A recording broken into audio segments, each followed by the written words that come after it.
Thanks for being here. Big job ahead of us. Yeah, there's a lot of work. After striking a deal with Tony Beets, Parker Schnabel now needs to mine more ground than ever before, and he has to do it before the end of the season.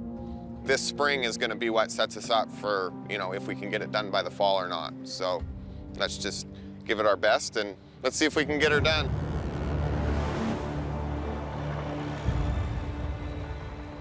To take on Tony's ground, Parker's mobilizing his entire operation to strip the extra 45 acres and wants to be pulling in gold in just a week. It's a full-on sprint this year, like no other. In a 73-ton D10 dozer, Nona Lovelace rips frozen gravel. So this spring we came in, or we thought we came in with a pretty good idea, master plan. And then last minute we got another claim and a half from Tony. And so it is going to be definitely a task. We're all going to have to cross our fingers for nothing to break down. It's not, I don't think it's the impossible, but it's pretty darn close.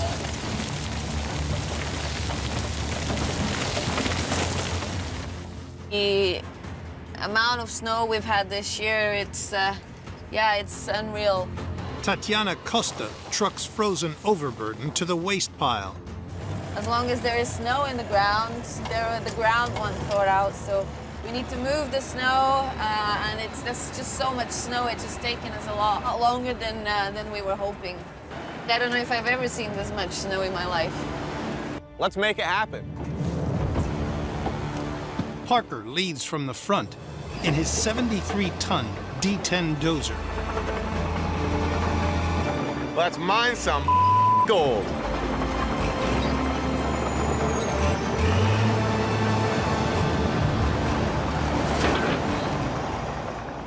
Best way to figure out how to manage a bunch of different projects at once is probably just go start doing it.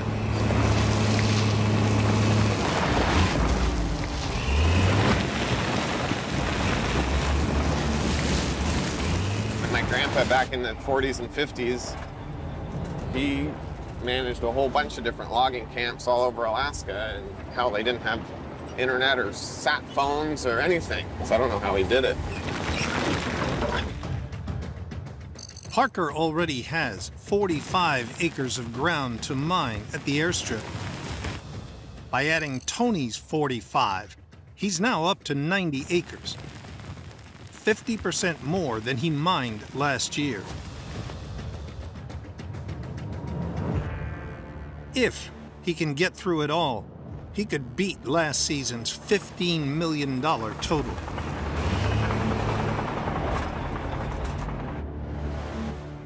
Keep going ahead and swing her in tight to the bank. Straddle that bank. Across the claim, Tyson Lee is digging ditches and building berms in the 480 excavator in the pre-stripped ground nearest to the Indian River. This year we had a record snowfall, so we're having a lot of melting snow coming into our cut. We've got to get this ditch in and armor up the riverbank before the Indian River is flooding into us like none other. I've seen people lose entire cuts because they don't have good drainage. Despite the team's reservations, Tyson has sprinted out of the blocks. He's protected the cut from flooding and is ready to run pay dirt.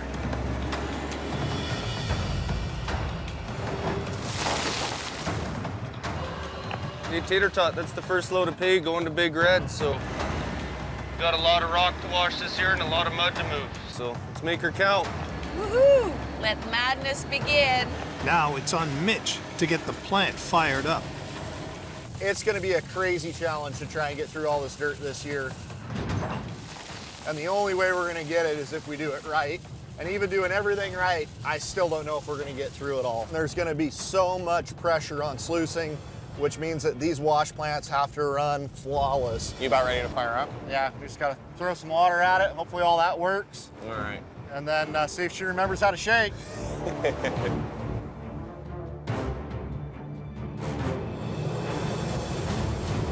Ready? Give it! Come on, wake up, wake up. Come on. It's been a long winter. It might take it a minute.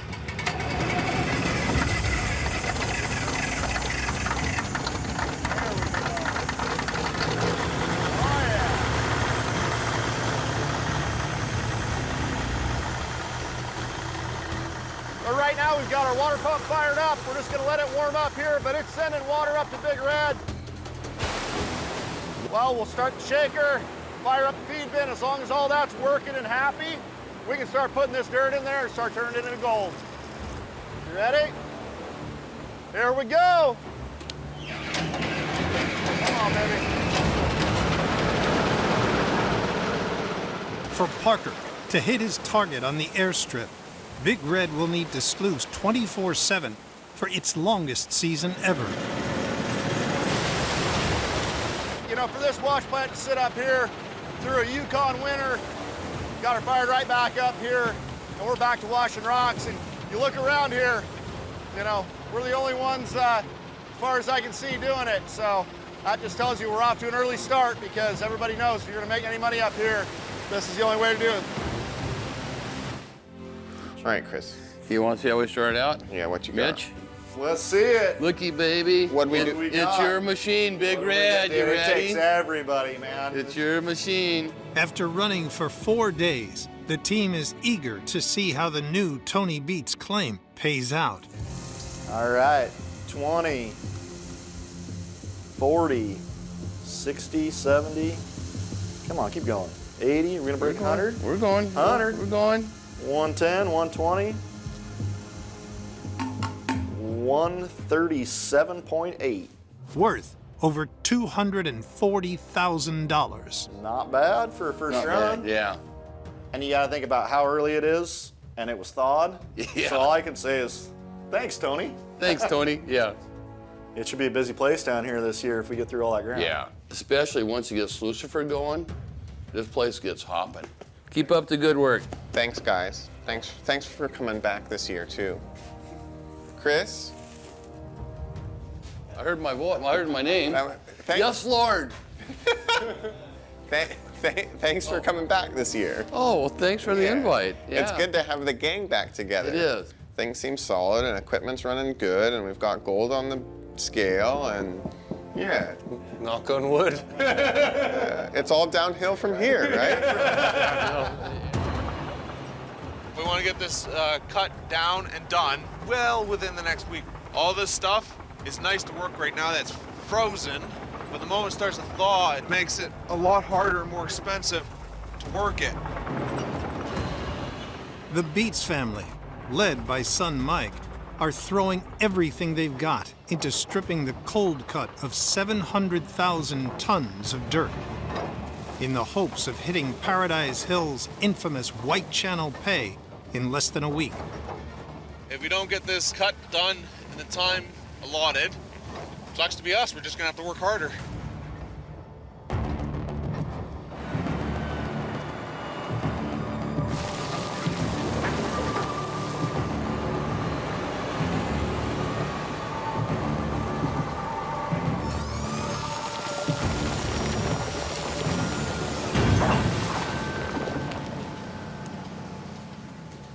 Kevin, do you copy, Kevin? Thanks. Go for Kevin. Okay, so the tailgate, my truck, loose and broken. Copy, take that truck back to the yard, please. Main yard, main yard. I'll be back. As they work through the deep overburden, Tony's oldest son and chief mechanic, Kevin Beets, is battling to keep the rock trucks in working order.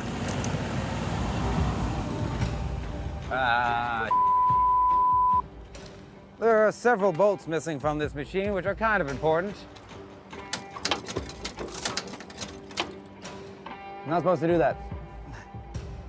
Kevin, do you copy, Kevin? Kevin, go for Kevin. Kevin, it's Gus. The cat truck has got pretty decent foot length behind the cab. Cool. May as well run to the staging yard as well then.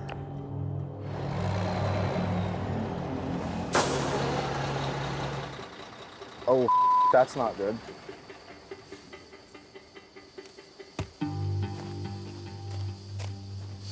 Oh, that's a lot of smoke.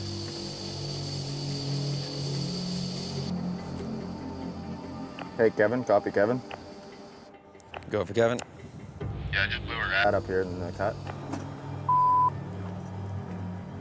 Give me a minute, I'll hop in a truck. We'll be right there. Change of plans. Never fails.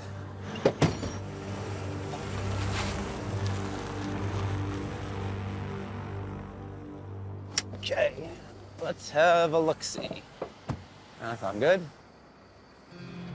Looks like a hose busted. In a matter of hours, a third of Tony's fleet of rock trucks are out of action. What's going on with this? Rad line's busted. We need an O-ring piece, which we don't have in stock. So, truck's down for a bit. How long you figure? With the way shipping's been, probably a couple days. That's no good. I need as many trucks as possible right now. You gonna call Tony, figure out a plan? No. We still have trucks at the Indian, right? I believe so.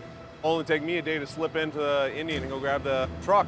So I'll go line that up to make sure stuff don't break around here. Yeah, sounds good. Mike Beets is on the hunt for a working rock truck at the family's shuttered Indian River camp. Here's the rock truck we came here to get. With 3 rock trucks down at Paradise Hill, Mike's hoping this one will keep things moving.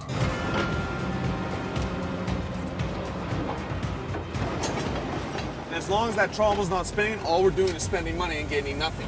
I just want to get the job done. On Paradise Hill, the Beets are desperate to get on the gold. Expert operator Ruby Mahoney has been mining for 10 days straight, reaching 70 feet down in the cold cut.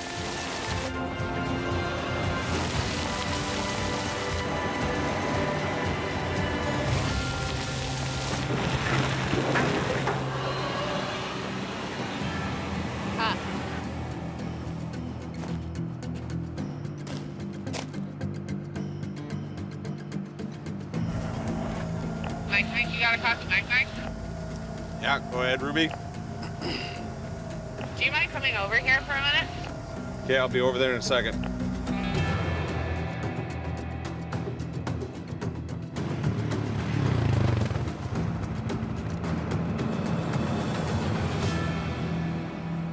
Oh yeah? I think we finally hit pay. Well, that's good. Took us long enough. No kidding. That's definitely pay right there. You can see it all over. That yellowy stuff. Yeah, that's good stuff. It has that nice sound when you drop it too, the click, click, click, click up the rocks. I love that sound. Yep, perfect.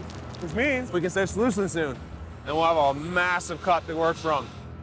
Ruby's hit the pay layer shallower than expected. The distinctive iron-stained yellow soil contains rounded riverbed rocks, both good indicators that the ground contains gold. If it is quality pay dirt, it could mean they've struck a massive 60-foot deep white channel pay layer. Tony Beets, do you copy? Tony Beets, do you copy? You're calling for me? Hey, Dad, we struck pay. Well, let's have a look, I guess. Okay. We got that gravel there, so we're paying it down, see what we've got. On Paradise Hill, the Beets have finally hit pay. But Tony won't risk running what they've found through the wash plant until he's sure there's gold in it.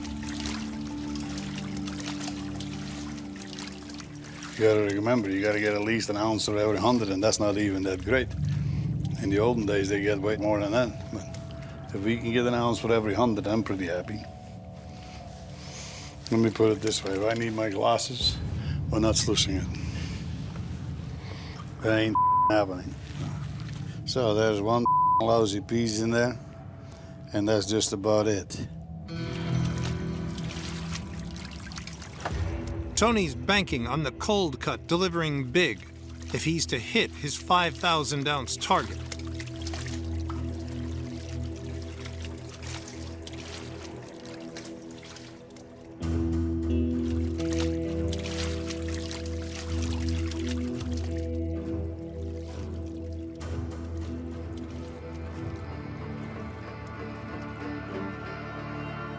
That looks pretty good. Nice fine colors. There's even a couple of flakies in there. I mean, they're all through the pan. I think I'll sluice that. I'm happy. Nice to see some colors out of the cut. After hitting pay early, Tony could be on for a bigger payout than the king of the Klondike expected. We're gonna have to get that trommel going because I like to see some more of this. 20 miles north of Fairbanks, Parker Schnabel must rethink his entire Alaskan mining plan. To help, he's brought in his trusted right-hand man, Mitch Blaschke. So what led you to this place? I mean, all the places you've looked for ground. It's deeper but much richer, which is not, you know, not always a good trade-off, as we well know. Last year, Parker drilled test holes through deep clay-packed ground and hit a pay streak 4 times richer than his Yukon claims. But a 4-month delay to the wash plant he designed for this ground means digging deep is not an option. Hello. Hi. How are you guys doing? Huh? Good. How are you? This is Mitch. Nice to meet you. Nice to meet you. I'm really just trying to get Mitch's head wrapped around all of this right now. He's a tough sell, so I might need your guys' help. Claim owner John Reeves' daughter, Elora, and husband Drew think there might be a way to salvage his season on this historic ground. There's a lot of gold to be found out here, so I'll show you, you know, where I've had success. Sweet.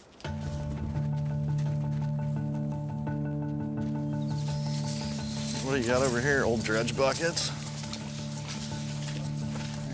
Like a piece of punch plate out of the trommel here? Or...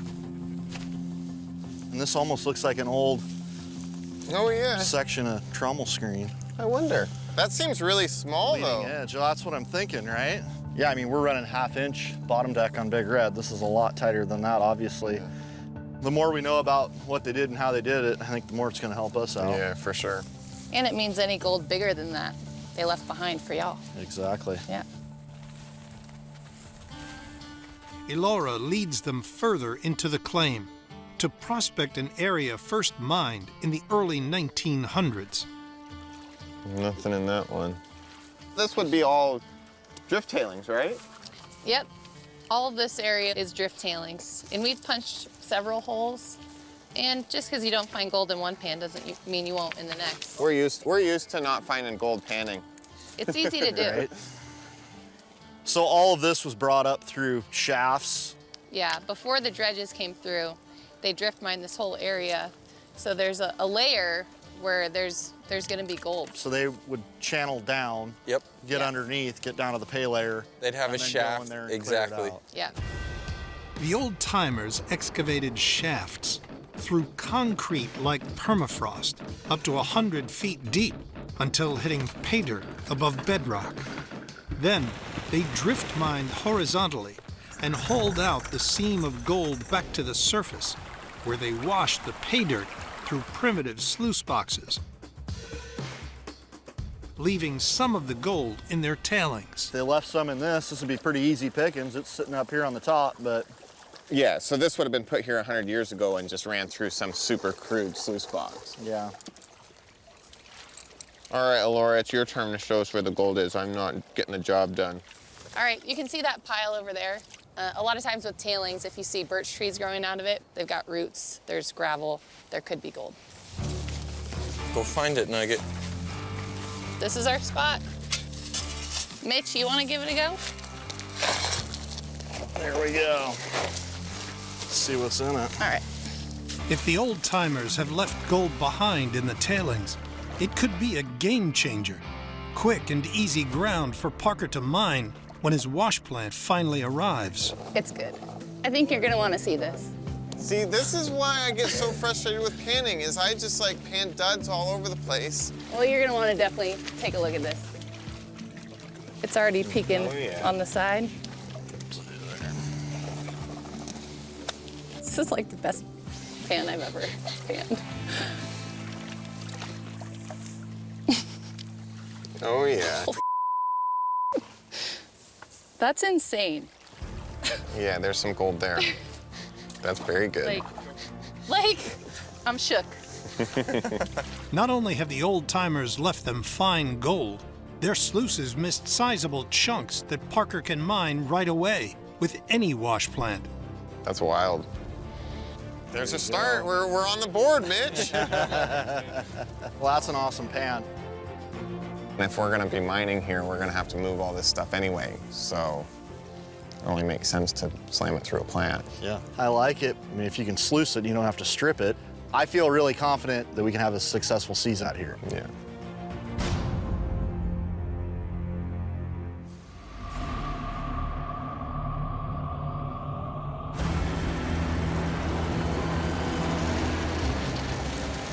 While Mitch and Parker are gone, I'm in charge of basically the Yukon operation, keeping Big Red going, making sure we're still moving lots of overburden gravel. I want to show them that they can spend as much time as they want in Alaska or need to and not be concerned about things over here. At the airstrip, veteran operator Tyson Lee has been in charge of running Big Red all week, while Parker and Mitch prepared for their new Alaskan operation. Hey, how's it going, Mitchell? Good to see you. Good, good. Welcome home. Hey, young man. Thank you. How was Alaska? Interesting. Yeah, Dude, welcome back. There's some, what are they called, drift tailings from like the early 1900s. Is there quite a bit of tailing there? Oh, yeah. That kind, yeah.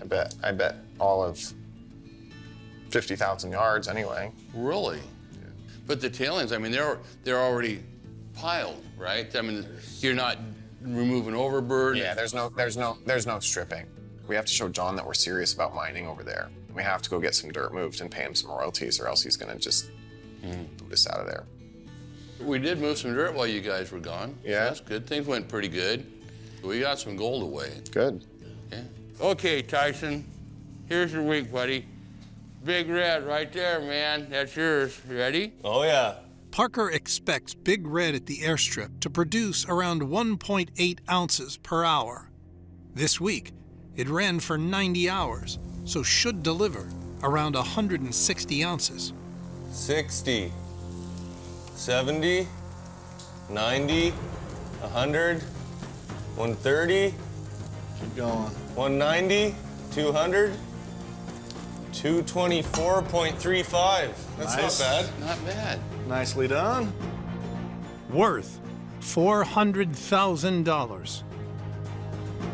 And I mean, you gotta think about it too. Big Red's just plugging along. That must be like 2.5 ounces an hour, huh? Yeah. Yeah. That's not bad.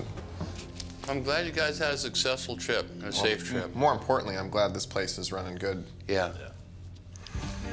Nicely done. Need a hand, Doom it? I got her. Thank you. No worries. Looking nice as always. Oh, thank you, young man.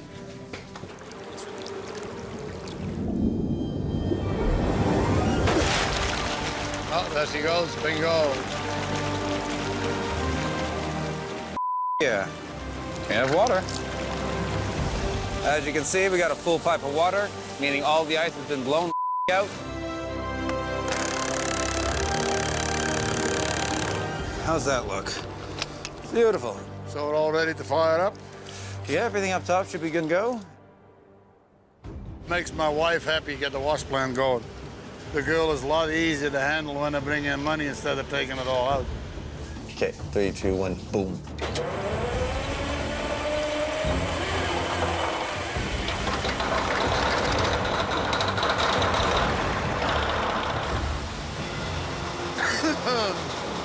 Perfect, running. A day behind schedule, the water pump is up and running. So Tony is finally ready to get his 30-year-old trommel turning. Overall, so far, it looks pretty good, I think. Let's make some money. Okay, fire it up.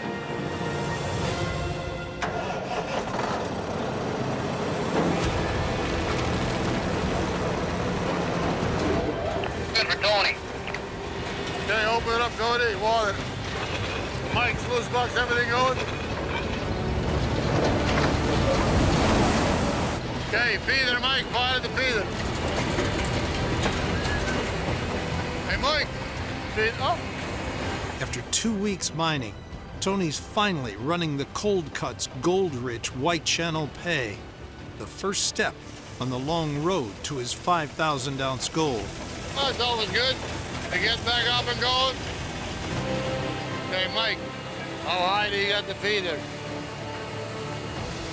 Turn it right up. Having spent $2 million stripping the 130-foot deep cold cut, Tony Beets is finally running the pay dirt he hopes will deliver half his 5,000-ounce season goal. Well, this ground is pretty frozen this spring. I'm doing my best here, but you're probably gonna have to bust them up even more over there. Yep, send me what you got and I'll slam her through. On the pay pile, high school friends Ruby and Megan work in tandem to feed the trommel 200 yards an hour. Kind of put the Nightmare Squad back together for a little bit. We should do like a bucket wave at each other. We could do that. Hi, Megan! Now I want to make sure everything runs smooth and that they put enough material on that feeder.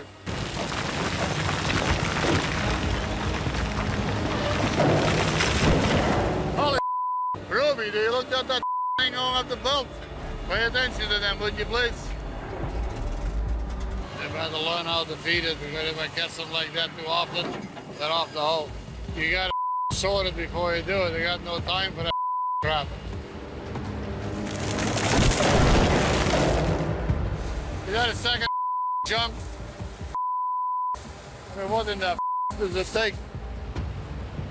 This season, Tony's looking to 31-year-old son Mike to step up and run the crew. Make sure that everything runs smoothly, right? When I'm gone, it's nice that they don't have no problems. Okay. See you guys in the yard. I'm watching the feeder and the conveyor to see if any big chunks I have to worry about kind of pop out. The haul upper is supposed to watch for them, but I understand why she misses some sometimes, because they are literally just frozen chunks of pay. Damn near impossible to tell the difference.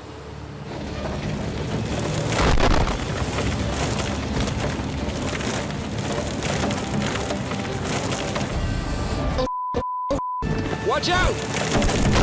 Thanks.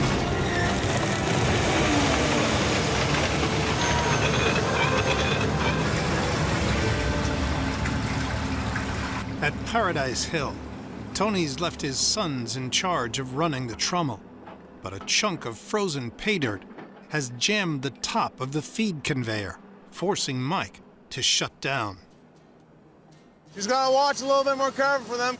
All you want is for things to go smooth.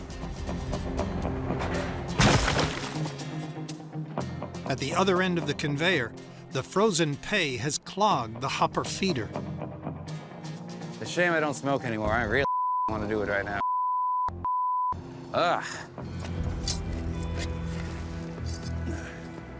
We're gonna try to break it up and try to get it out, and hopefully the belt moves. He is moving. Yeah. Let's try bumping it. See if we can get everything to move. So everybody off the conveyor, s'il vous plaît. To dislodge the blockage, Kevin plans to bump it by surging the belt. When it's really bound up and you just press play, the belt's gonna either spin and get stuck, and it's just not gonna go. You bump it, short little boom, so strong pull stop, strong pull stop. Get a little bit of a roll back and then boom, and a boom. It's definitely frustrating whenever we're down. We give or take lose about $25 a minute whenever this thing is down. 50. Pardon me? I think it's 50 these days. It's 50 these days, so great. So yeah, we're losing $50 a minute with the plant being down. Right now, it doesn't seem like we're having a whole lot of luck.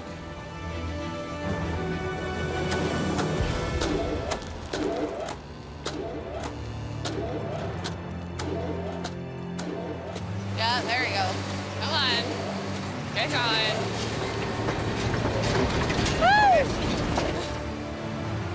There we off.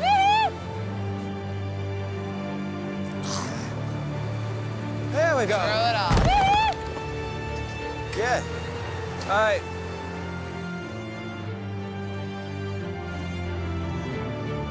Reset forward.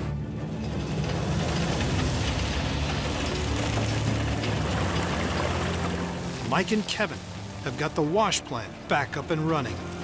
Tony's taking a bit more of a step back, so there's a lot more pressure on me and Mike this year. We spent a lot of money getting new equipment so we can strip that cold cut. So me and Mike are gonna have to hit it hard to keep the Schnabel going. Everybody ready? You ready? So let's do this thing.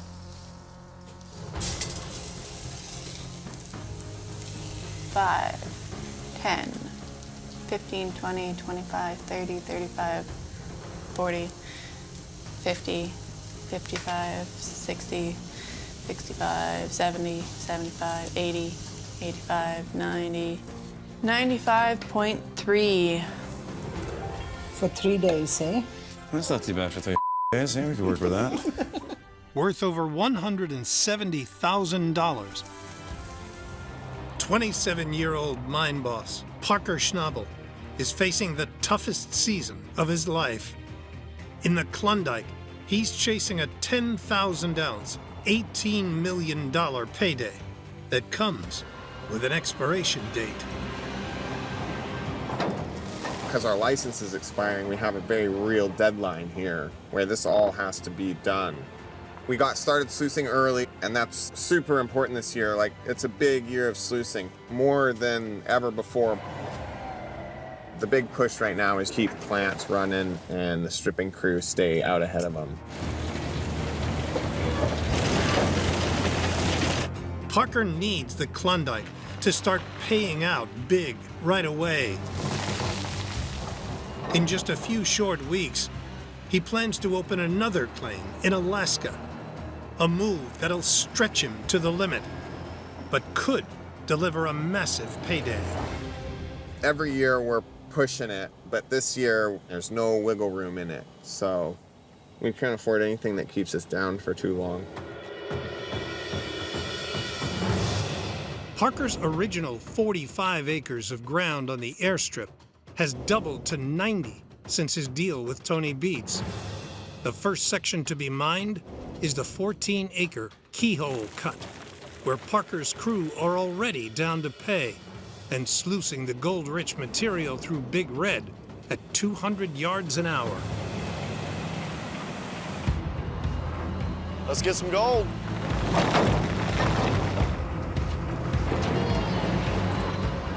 You know, we've been making really good progress. We're at the Keyhole Cut.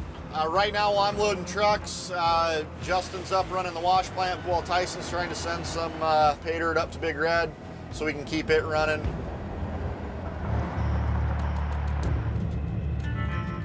I see some frozen chunks of pay up by the plant. It sounds like Justin and Tyson are having a real hard time with frozen material. It's just been a really cold spring, and that's, you know, it's bound to come with issues. Get out and stretch your legs. In addition to slowing down the operation, frozen chunks of pay dirt running through the plant aren't melting, leaving gold trapped inside the tailings. Hey man, I was just coming to talk to you about this exact problem. It's called permafrost for a reason, right? Because it's permanently frozen. I mean, it would help us a lot if it was more than like 35 degrees for at least like 4 hours. We need some warm weather. Trying to keep up with stripping and sluicing at the same time. And that's the problem, is that we're using a lot of our manpower right now to just try to keep the plant fed. I really feel like we should shut the plant down and just focus on thaw and stripping.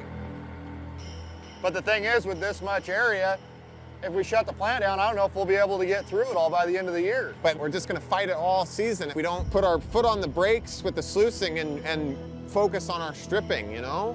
We're never gonna get to the point where we're just digging nice, clean, thawed pay. So let's go ahead and just shut it down. It's a gamble that we're just gonna have to take. We'll fire back up when the sun decides that it's summertime and make the best use of everybody that we free up. Well, I'll go up there and shut it down now, and we'll just start working on getting everything taken care of down here. All right, thanks, all right. Mitch. Yep.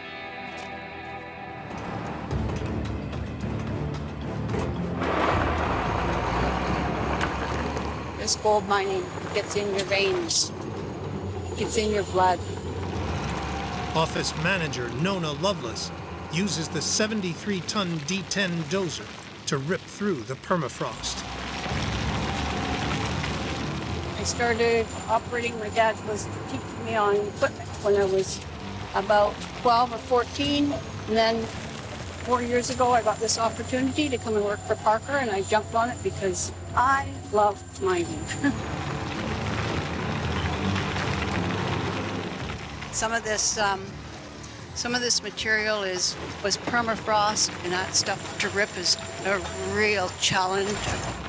It's expensive, it's hard on the equipment. I am in a tough spot right now trying to get this done, but it'll come. I'll get her.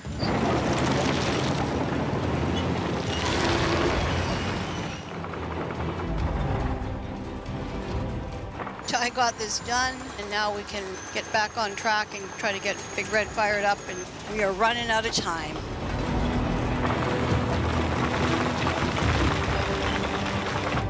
As soon as we have enough pay dirt, we're gonna fire Big Red up.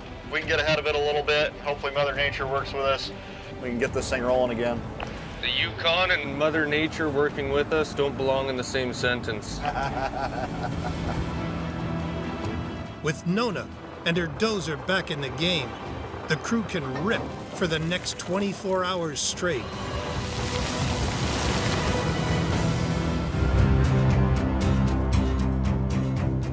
Well, man, you know, at least it's not snowing today, so. Right on. Hey, Justin, you got a copy? Go ahead. Hey, man, we're gonna fire this thing back up. Let's get back to washing some rocks here. Sure thing, Mitch. Showtime. Let's go. Let's feed this beast. You want to do the honors, Mitch? Let's do it, man. Here we go.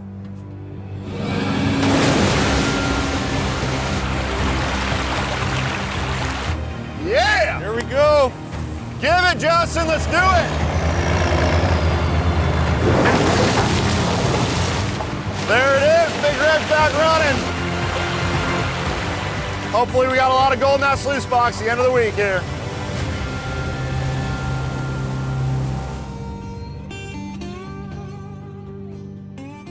Chris, what's happening, Mitchell. buddy? How you doing, man? Oh, not too bad. What up, what up? The Schnabel crew are finally back running after shutting down because of frozen pay. So we had a short run. Obviously, we spent some time with Big Red down. Yeah. But, I mean, we did get some thawed pay dirt up to the plant. Yep. We got it through it. How much gold was in it? All right, Doomit, let's see this. Come on. Short week. Short week. Can we break 100? Oh, 20, it's going to be tight. 40, 50, 60, 80, 100, 120, 130, 140, 150, 163.5. Worth over $290,000. Not bad for a short week. No. For the week, we got the 163.5, and for season total, it's 525.65. It's not bad. When you look at how early we started, Yeah, it's we early in knew the we were year. going to fight frost. Yeah. You know, I'm not surprised we had to shut the plant down, but still don't like it because with how much dirt we have to get through, we need that thing running every day we can. Judging by the way things going, you better order the cold weather gear. Yeah. We're gonna be here late.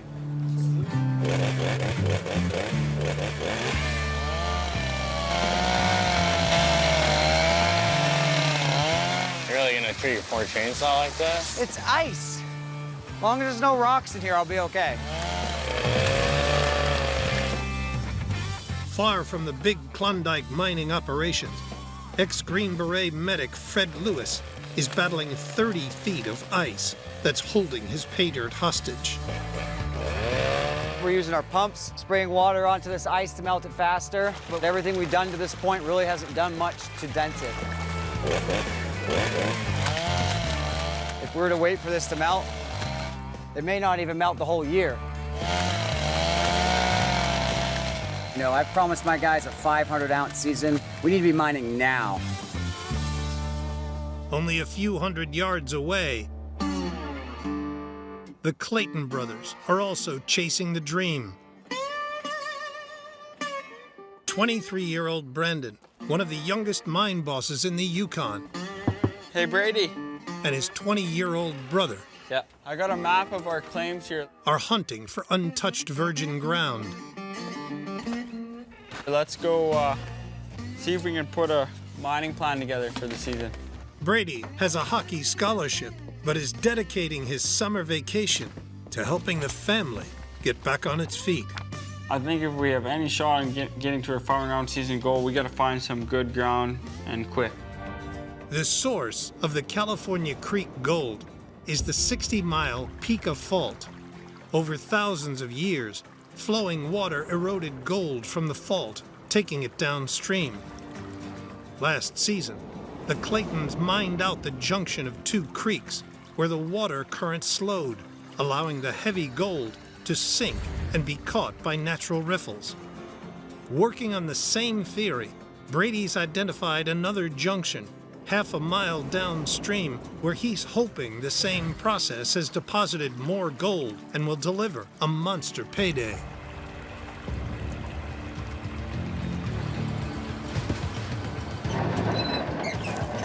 With the goal that we're shooting for this year, we need a lot of ground, a lot of area. We got bills to pay. We got to help our family out so we don't find anything. We might as well go home. What are you thinking? We're starting to get wide here. Yeah. So the water would have slowed down, and if it carried gold, it would have just deposited. So let's dig a hole right in this ground here. Throw that over, get me to gravel, and I'll pan it. All right, sounds good.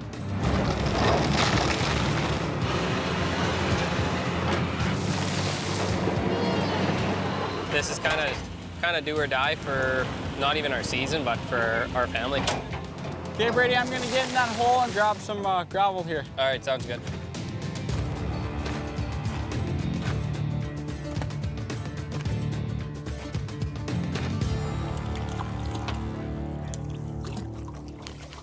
We got a lot riding on this pan. We need to see some serious gold. If we think we're getting 500 ounces, this has to be the pan to do it.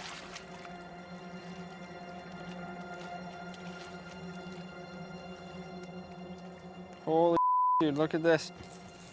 1, 2, 3. That's pretty good right there. Look at how big these things are. 6, 7. There's probably 15 colors in this pan.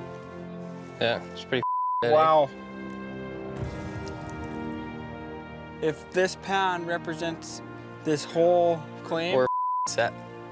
We gotta get a better view. There's so much ground here to move. This is insane. This is what we need to get to our 500-ounce season goal, right here. Yeah. And man, if it pans like this is golden acres. Yeah. Brady's plan? Mine a strip of land just 100 yards upstream from their wash plant.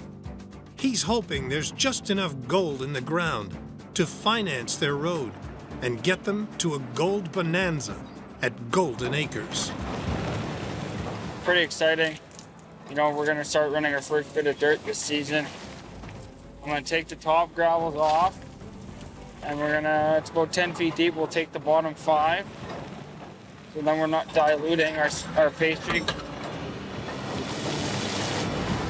Brandon thinks the best gold lies at the bottom of the pay layer. Okay, Brady, this is gonna be our first little test here. Let's get it to Dirt Devil. Yeah, I like the sounds of that.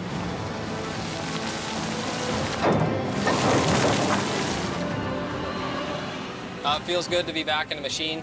Not usually rock truck, but I don't mind running these things. They are fun. Beats the hell out of picks and I can tell you that. The gravel looks good, but we tried an upper bench last year downstream and it didn't pay worth a. So I'm hoping that's not the case here.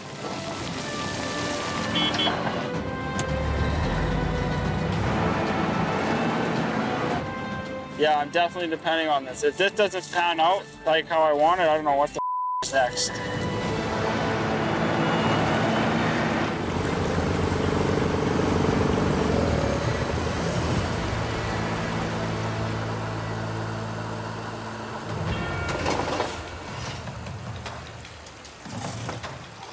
We'd like to see 3/4 of an ounce per 100.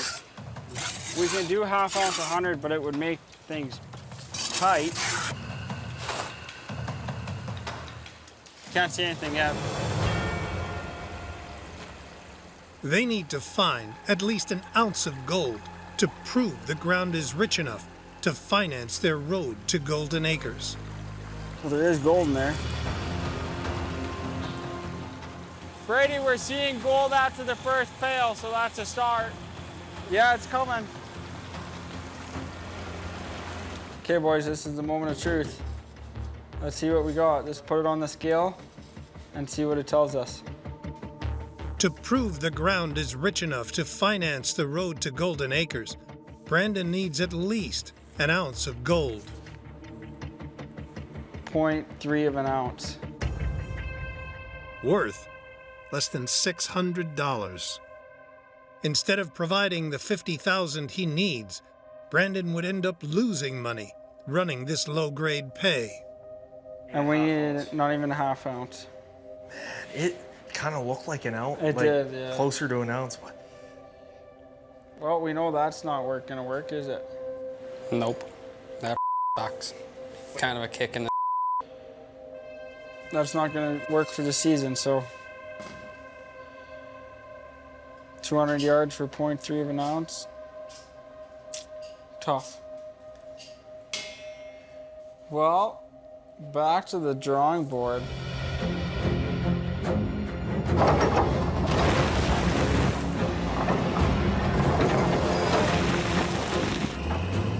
We definitely got a little ahead of ourselves this year. I don't know, we just have a mountain of ground to move. 27-year-old Parker Schnabel is on an all-out gold blitz. In the Yukon, he's attempting to mine more ground than ever before. And 300 miles west in Alaska, he's going to open a new claim that holds the key to his mining future. But before he can move resources, Parker wants every last bit of the 90 acres he's working on in the Klondike down to gold-rich pay dirt. Right now we're tackling this next section right here, and it's just a bit slow going. It's just a mountain of ground to get through, and we need more people. Parker's crew is split between two groups. The bulk are focused on stripping, while a skeleton crew keeps running pay dirt from the keyhole cut. To help him survive his toughest season yet, Parker's called in an old friend. So Parker's asked me to come over all the way from Australia to help him with his new Alaskan operation, which is not quite ready to go yet. So in the meantime, he needs me to come over and help him here on the Indian River on his Yukon claim. Yeah, I feel like a little bit of a fish out of water just because I'm not used to this style of mining or this style of gold. So this is going to be a huge learning curve for me. Hoping Parker's going to give me a bit of a tour around and I'll get to see the operation, the cut. Yeah, I just want to get stuck into it now.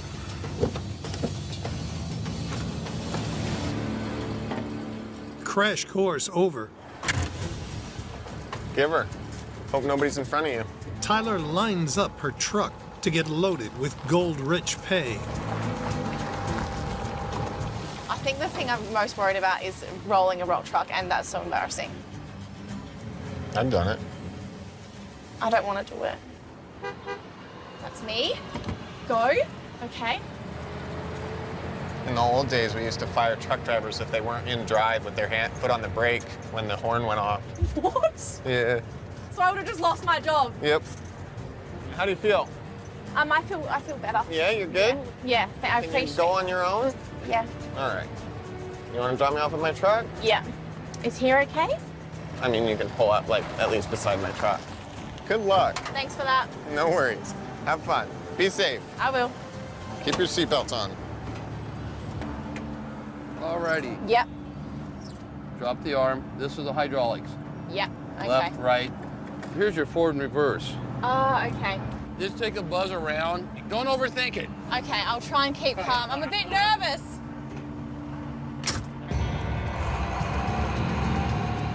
You know, you let them make mistakes. That's how they learn. You just hope nobody gets hurt.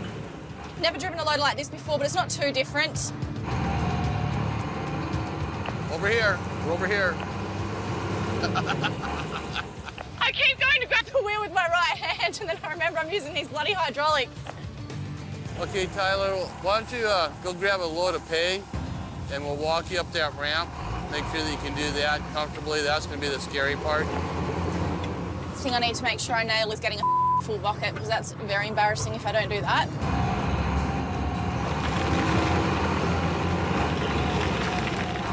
Go wide and line up straight. Hell.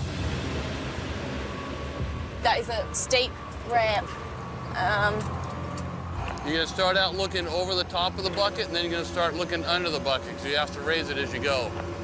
I'm just going to take this so slow. Oh my, this is steep. If I roll this loader, oh my. A little bit closer, a little bit closer.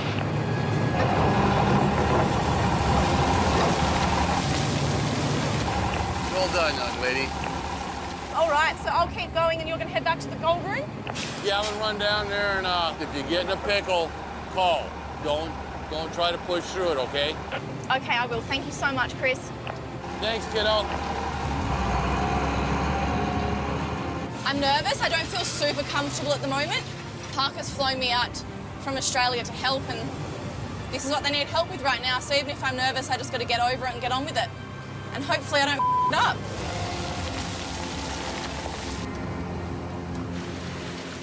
So what happens is big rocks like these slip through our grizzly bars and they plug up the pre-wash. At the airstrip, Big Red's shaker deck is shut down after a pileup in the pre-wash. Big Red's pre-wash is so small, it takes a couple of those for a jam up to happen like that. So something the guy has to keep an eye on.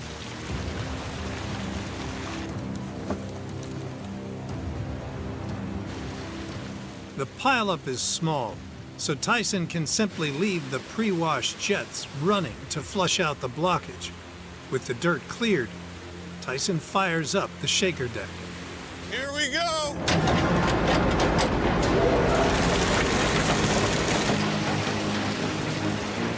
Tyler did a really good job at catching the pre-wash plugging up. We have a matter of seconds until the pre-wash is pretty much buried, Big Red's buried, and didn't even have to break out a shovel. Good save, Tyler. It definitely saved the day. That's what we need to do around here, have eyes everywhere. Good job. Crisis averted. Big Red is back running 200 yards of gold-rich pay an hour. Cheers.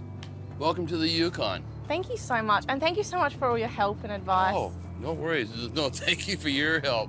Hey, young man. What are you doing here? Hello. Having a beer. Do you want one? How was your afternoon? I was myself. I was like so worried I was going to tip the loader off the edge or hit the plant.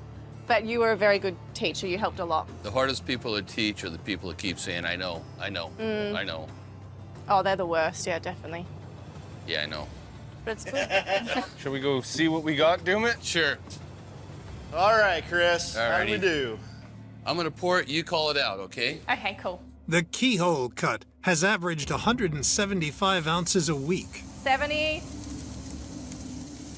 170, 185, 200. Oh my, 200 exactly.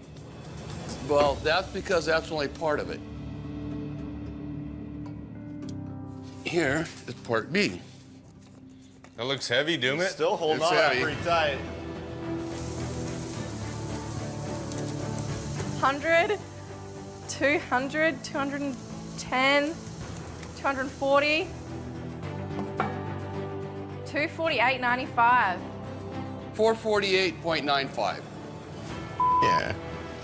Tony calls in his son Mike, who he's charged with running the cuts. Well, what do you think? Mike, this no good. We can't have this. You have a waterfall over there of water. We got to make a plan because we can't keep having these trucks stuck all the time. We got all that snow melt coming out the hillsides. We don't want to have the same mess as last year. Last season, the Beets were plagued by the constant flooding on the hill. Oh man, there's way too much water down here. You pay us some wet, you can't do nothing with it. Now, Tony wants to go on the offensive. I think what we ought to be doing is take one of them culverts, lay it in the lowest part of the cut. We'll drain the water out of the cut that way. What do you think? Yeah. I would go through one stream instead of all over the place. Well, make a mess, right? Yeah. So who the you want in there? Well, we have James over there with the 750, so might as well get his ass over here to do it. Okay, we'll call him in. Get him in there. James, do you copy? James, do you copy? Could you come over here with that 750? We gotta need to dig a ditch. Millions of gallons of meltwater are pouring into the blue cut. Tony's plan? Dig a 900-foot trench around the edge of the cut to catch the water. Then, install a 20-foot culvert, which will funnel the water caught by the ditch system out and away from the cut.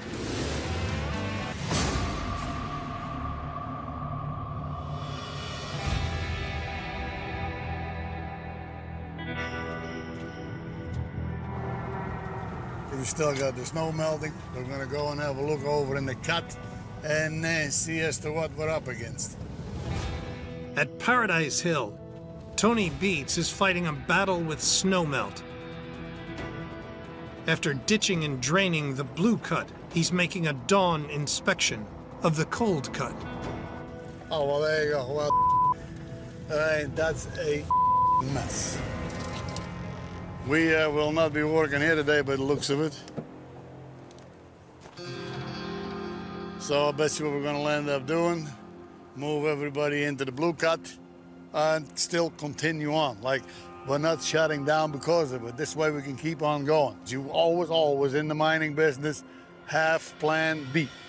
This year we got the 2 cuts on the go, just in case something like this would happen.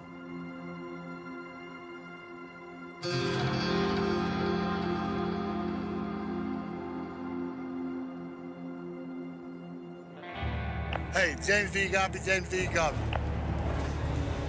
Yeah, copy, Tony. Take everybody over to the blue cut this morning. Take everybody over to the blue cut. The other cut is wet. There's no way we get in there. With the blue cut now drained and dry, Tony quickly pivots to stay on the gold and keep sluicing. Anyway, we'll go send everybody to the blue cut and stick 10, 12 trucks in there and give it.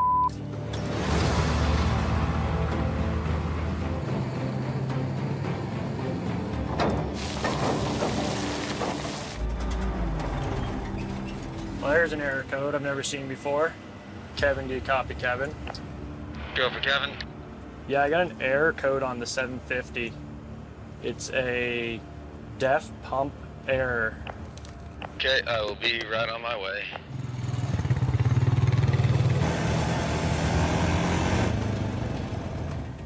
The machine had a failure code. We've had a similar code pop up before. It has to do with an airline for a little DEF pump unit here. The airline I brought is, of course, different size. The hose that's on the machine, its inner diameter is about the outer diameter of this one. So there's no way to make it fit. Luckily, like, it's not a real break, it just popped out of the fitting. So at least to get the machine going for now and save me making the strip twice more, just gonna jam it in there.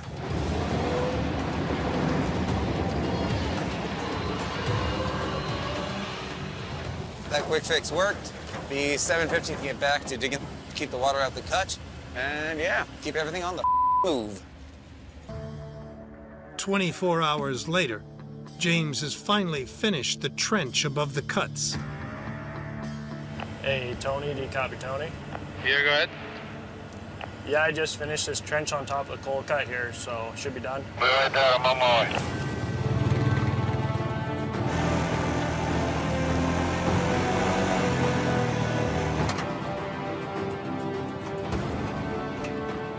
Pretty good looking ditch there, James. Worked out pretty well, I'd say. Right? Awesome. Yeah, I think so. Should work.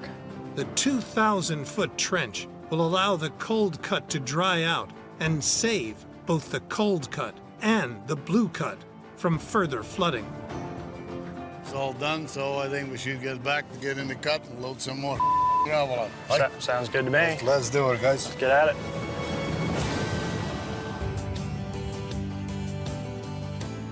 Over at Paradise Hill, for the first time this season, the Beets will see gold from both cuts. Whoa, whoa, whoa. I'm the only one working around there. No. Must be nice. You told us to meet you here 5 minutes ago. Hi. Well, guess what we're here for? Gold way, that's always good. It's kind of nice to have the two cuts. You sluice 3 days in the one, 3 days in the other. You can So it's see what you're kinda- getting. Yeah, it's kind of nice to see what we're going to get out of them. So then are we ready to pour some gold? Kevin, what you want to weigh first, man? Let's do the blue cut, yes? Okay, good. Let's do it. Let's go. 10, 15, 20. Tony has already banked 298 ounces this season, but to hit his goal, he needs to average 200 a week for the rest of the season. 80, 90, 96.74. Worth $174,000. Next up, the cold cut. 10, 15, 20.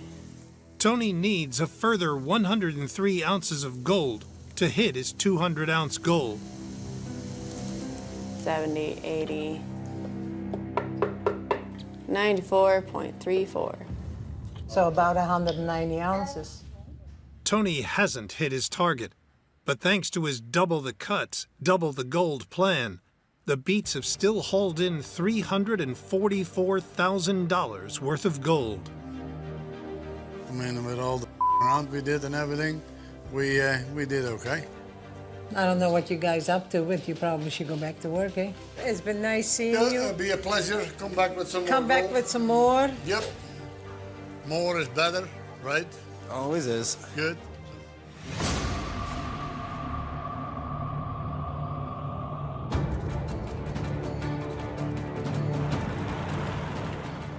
We have to keep the trommel going in order to reach our 5,000-ounce goal. It's not optional. We have to stick to it. King of the Klondike, Tony Beets, is digging deeper than ever before, opening up 2 monster cuts in the hunt for Paradise Hill's gold-rich white channel pay streak. The cold cut and the blue cuts are going to be key out this season. It's been a while since we did them that big. I think they should easily produce 2,500 apiece. They're going to have to deliver. But after 5 weeks fighting deep frozen ground in both cuts, Tony's banked less than 500 ounces, way short of the 200 ounces a week he needs.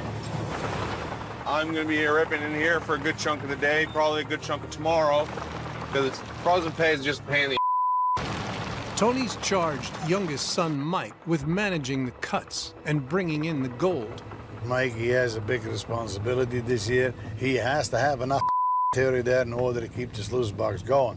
But the ground being that frozen, he's got to rip it with 2 cuts. He really has his job cut out. Mike has already opened up nearly 2/3 of the 9-acre cold cut, where he faces a 60-foot deep frozen pay layer. Now, in the 6-acre blue cut, he's ripping permafrost with a D11 dozer to expose it to sunlight.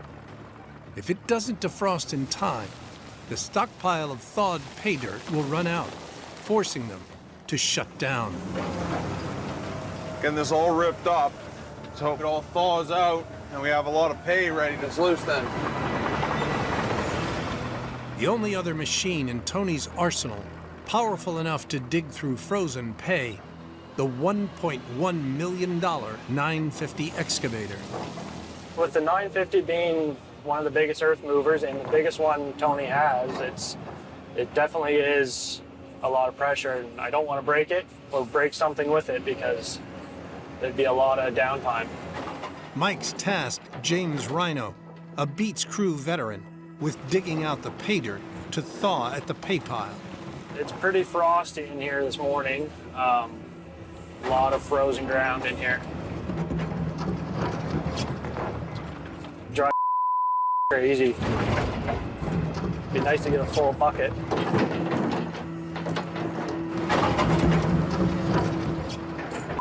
This ground is hard. Holy. Hey, Tony, you copy? James, go ahead. James, go ahead. Yeah, this ground is really hard. Can we come up with another plan? Throw the out of there, bring it to the staging yard, and we'll figure something out. Okay. James. Yep. Double wrap that half-inch chain around one of those uprights. Around one of them? Double wrap it.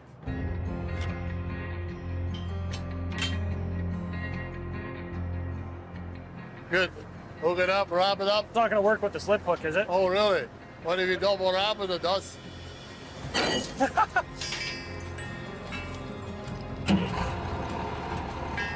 $54.5, and that is 5. I'm hoping that pin doesn't jump out of there, frig. No, that's why he's pulling with the bucket, not the loader. Okay. Throw your bucket a bit. Pull it, pull it, pull it, pull it. Oh.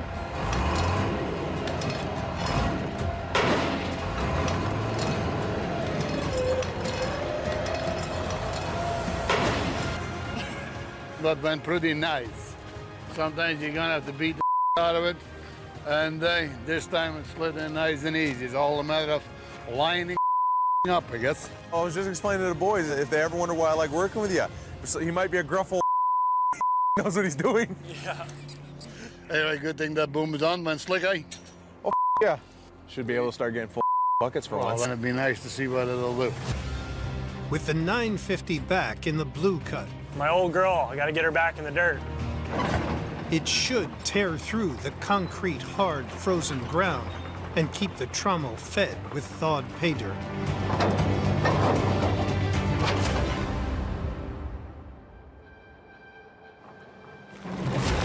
Holy it does dig a lot better than that long boom. Just tear that frost.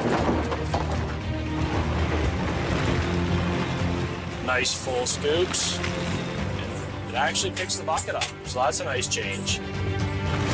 It's going to be a little bit different getting used to having trucks closer to you because you're going to have to keep them nice and tight to be able to reach them, but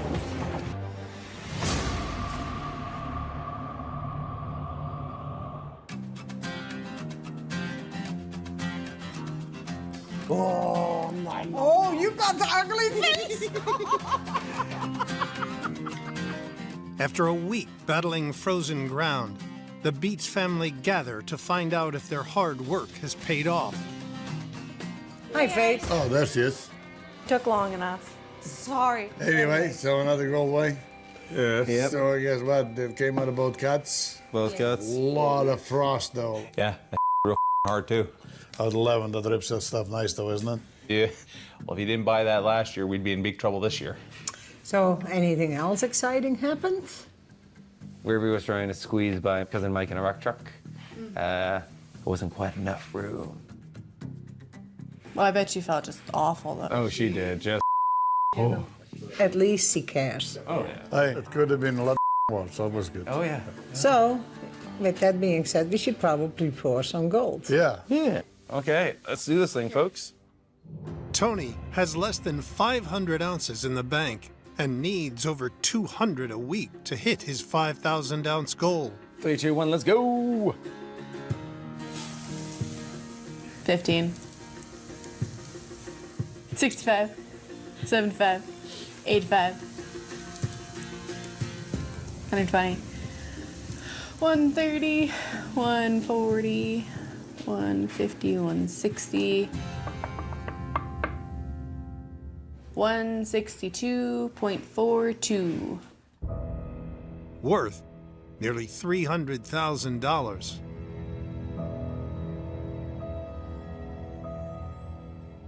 That's a little less than normal, but I guess with the material that we had, yeah, let's have to make up for it next time, I guess. But you know what? It's better than nothing. Better than all. Yeah. Sluicing every day. Anyway, that rip and go is good, but you're gonna have to stay ahead with that in order to keep sluicing, don't we? Okay, good enough. Okay, get the out then. We'll talk to you guys later. stripping down here at the airstrip. Everybody's asking why we call it an easy street, and I think it's because it's only going to get tougher from here. To mine out the new cut, Parker needs Big Red moved and running pay dirt before night shift takes over in just 10 hours' time.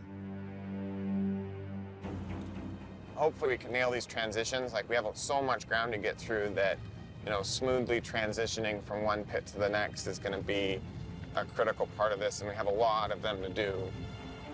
If we lose a couple days per plant move, it's going to throw a wrench in the works for the whole season.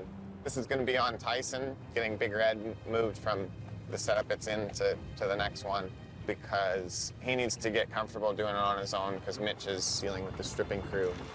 Right now, it's just Tyson's over there on his own, and you know, we're relying on him to be able to keep that plant going. So we're all done with Big Red here at this setup. We're ready to get back sluicing with the wash plant in the cut. Trying to do this myself, so wish me luck. This is the first time I've set Big Red up by myself, so we just want to be careful not to flip the thing over. So it's pretty well concreted into the ground. Stand back!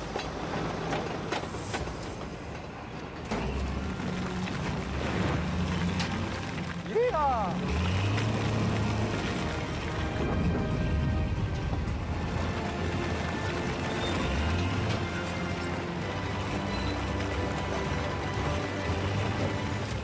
So this is probably the sketchiest part of the whole pull. There's a narrow culvert crossing in the road, and Big Red flips over, that's game over. It's looking pretty tight. I don't know if we're gonna make her!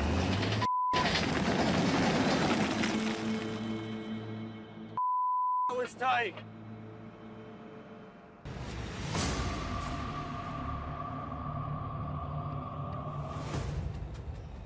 I'm getting a bit stressed out because we're so spread out, and this is so much to do. At the airstrip, Parker is racing to mine out 90 acres of ground in just one season. With this water license expiring and so much ground to get through, we're having to really just plow hard into getting everything as opened up as we can. You know, we don't have another season after this with the water license, so everything has to be sluiced. Parker has nearly all his crew focused on stripping, leaving plant boss Tyson Lee on his own to get Big Red running before night shift takes over in 3 hours' time. You know, we're just so strung out on guys this year that no one's had time to come down here and see how the roads are. He needs to collect a metal chute to shore up Big Red's pad, but a blown-out road has now put him behind the 8-ball. If these roads weren't washed out, Big Red would be running right now. This is the last scoop here. It's a quick bush fix, good enough to get our chute, and hopefully I'll come back in time that the road's still here.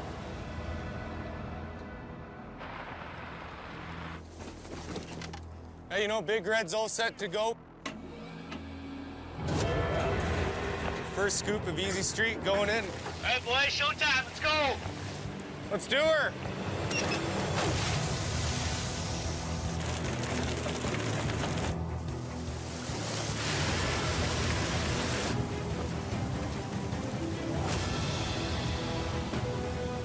You know, I'm really happy I could find the diverter trough and get it up here. Because as you can tell, it's really saving our ass right now.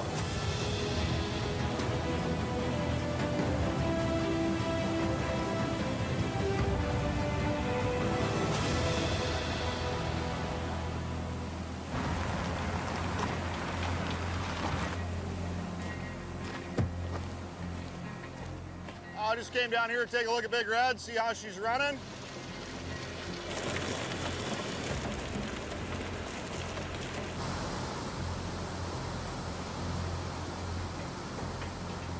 And I see Mitch is up here doing his rounds, so I want to see what he thinks of my setup. What's happening? How's it going?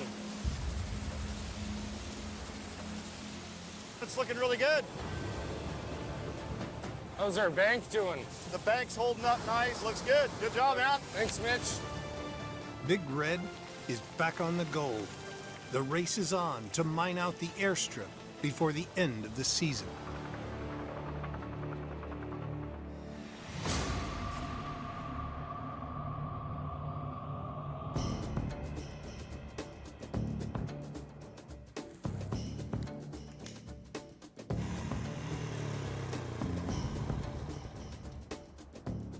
Hey, T-Bird. How's it going, Doomit? Good. How you doing, buddy? Pretty good, thanks.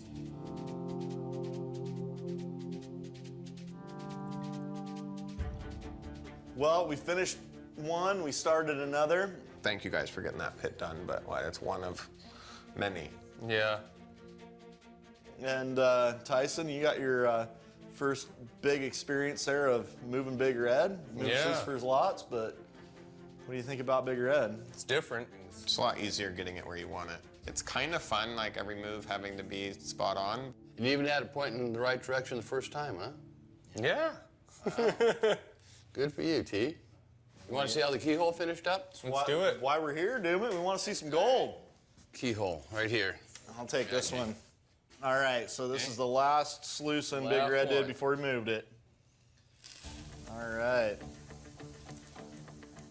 20, 40, 60, 80, 100, 120, 140, 150. Keep going.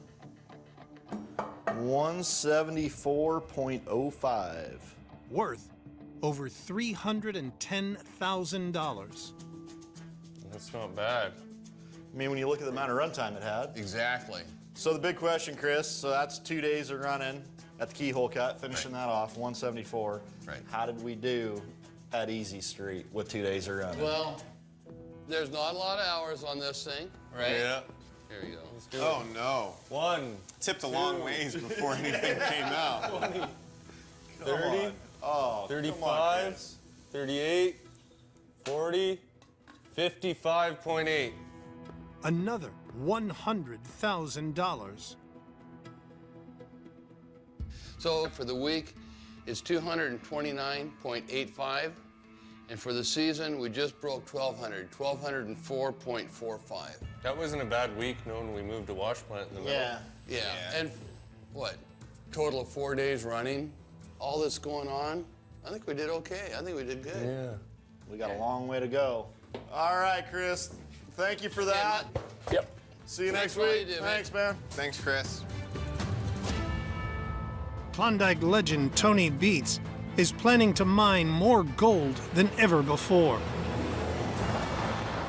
We're aiming for the 5,000 ounces, and the way the gold price is right now, you get 5,000 ounces, you get $8 million. I mean, what's the matter with that? Tony's already mined all the easy pay dirt on Paradise Hill. Now he's digging out the deepest cuts of his career, the cold cut and the blue cut. With only 650 ounces of gold mined so far, Ruby Mahoney loads 300 yards of pay dirt an hour into the trommel from both cuts. You know, we're working really hard. Mother Nature doesn't want to give up that gold very easily, and there's things that you have to juggle all of the time. But luckily, we got the manpower and we got the iron. If you're not washing any rocks, you're not getting any gold, so then things are getting from one end to the other. So Mike, he's got a bit of pressure on him right now. I told him I want the cold cut and the blue cut all stripped ready down to pike by the end of the week. So this way we can likely get some natural thaw and work them back and forth. In 6 weeks, Tony's son Mike has removed 2/3 of the overburden from the cuts. Now, he must strip the last third in just 1 week. While one crew strips in the blue cut, Mike leads another crew in the cold cut, ripping overburden, which is loaded into rock trucks, then hauled to the nearest dump site. But temperatures are rising, and the ground is thawing so fast, the trucks are in danger of getting stuck. It's a dangerous game trying to drive when it's this muddy. With the mess they make, we have to make sure we have something there to push the dirt.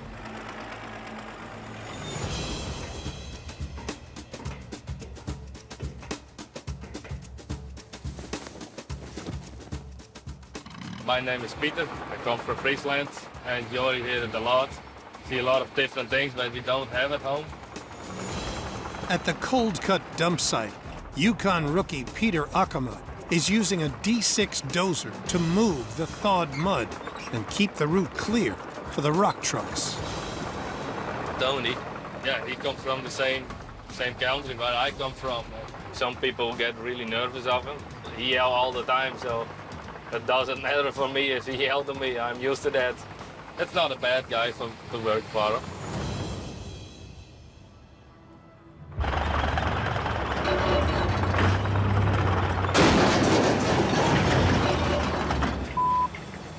Track run up. Tony, do you copy? My track run off the D6. I need some help over here.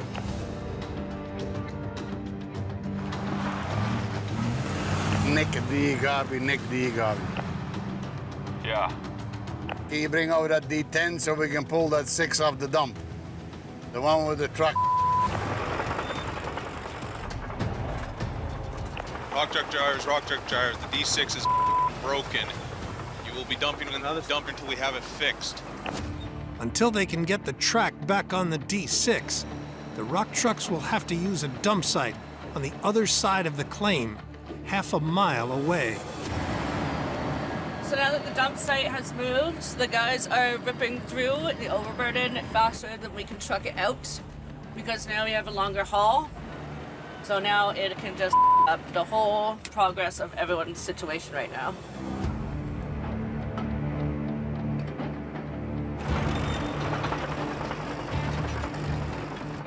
Tony needs to get the D6 out of the mud before he can do the track repair.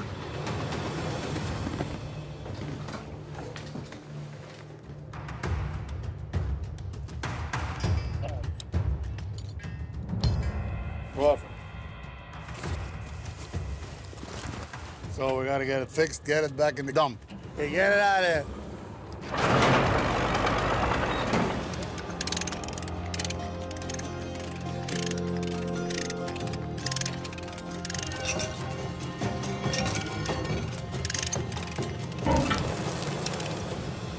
It's not tight. The novice mechanic has come up short. The track couplings should overlap, but there is a gap of 8 inches.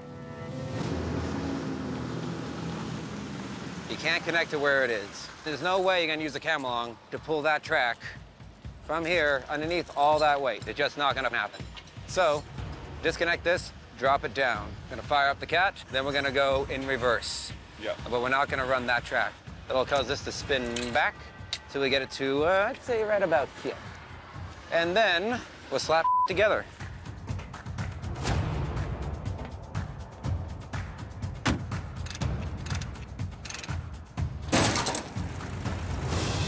Okay, you ready? Yeah. Open up the throttle.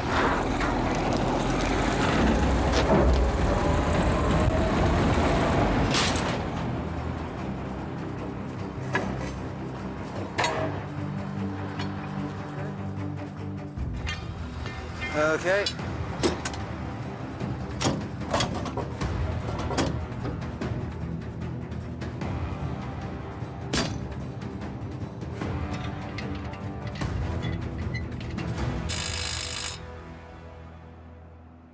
Piece of cake.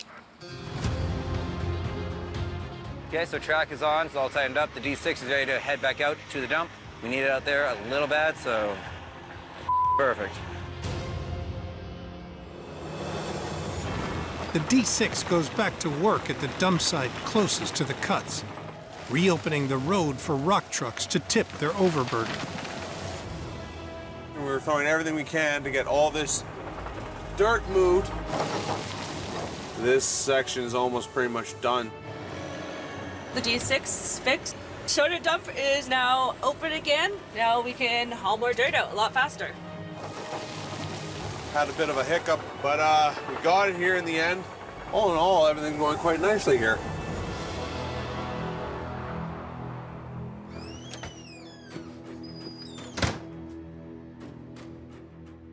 How was everybody's week? Some ups and downs. Mostly a D6 that went down. What happened? Track came off in all that goo. So that was fun. We kept on sluicing though, Mike. Yeah, regardless of what else happens, that plant keeps on turning. It's nice to finally get both cuts opened up so that we can play back and forth. Hey, what do you think? We should weigh that up and get out of here or what? I think so. Who's gonna count it? Minnie is. Yeah. Cool. Pour it. Ready? 3, 2, 1, let's go. To stay on target, Tony needs at least 215 ounces. 40, 60, 80, 120, 140, 150, 160, 170, 38 ounces short. But still. So we've got Tyson in the D10. He's dozing up all the thaw here, and I'm going to load it out in trucks.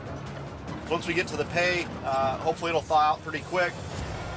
In the narrow bear cut, they need to dig out and remove 15 feet of frozen overburden, weighing in at more than 500,000 tons. So just to let you guys know, the conditions up here are pretty rough. So just be careful when you guys coming up the road.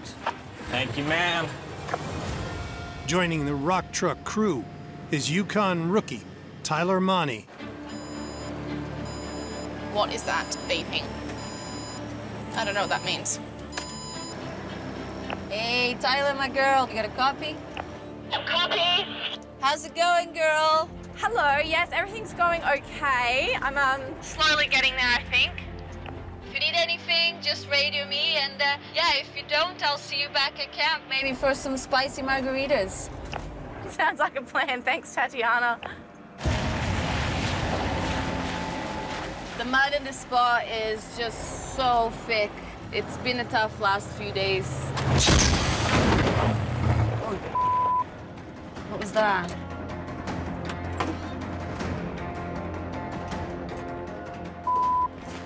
Oh, Shane, you got a copy? Shane? Hey.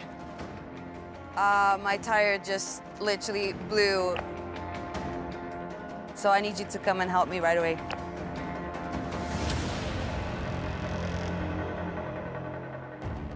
Tatiana's rock truck is blocking access to the dump site, bringing the stripping operation to a standstill.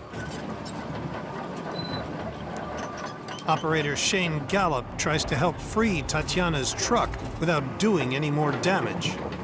Okay, here we go.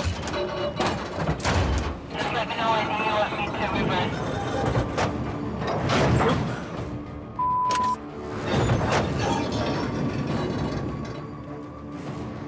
Okay, you can try that.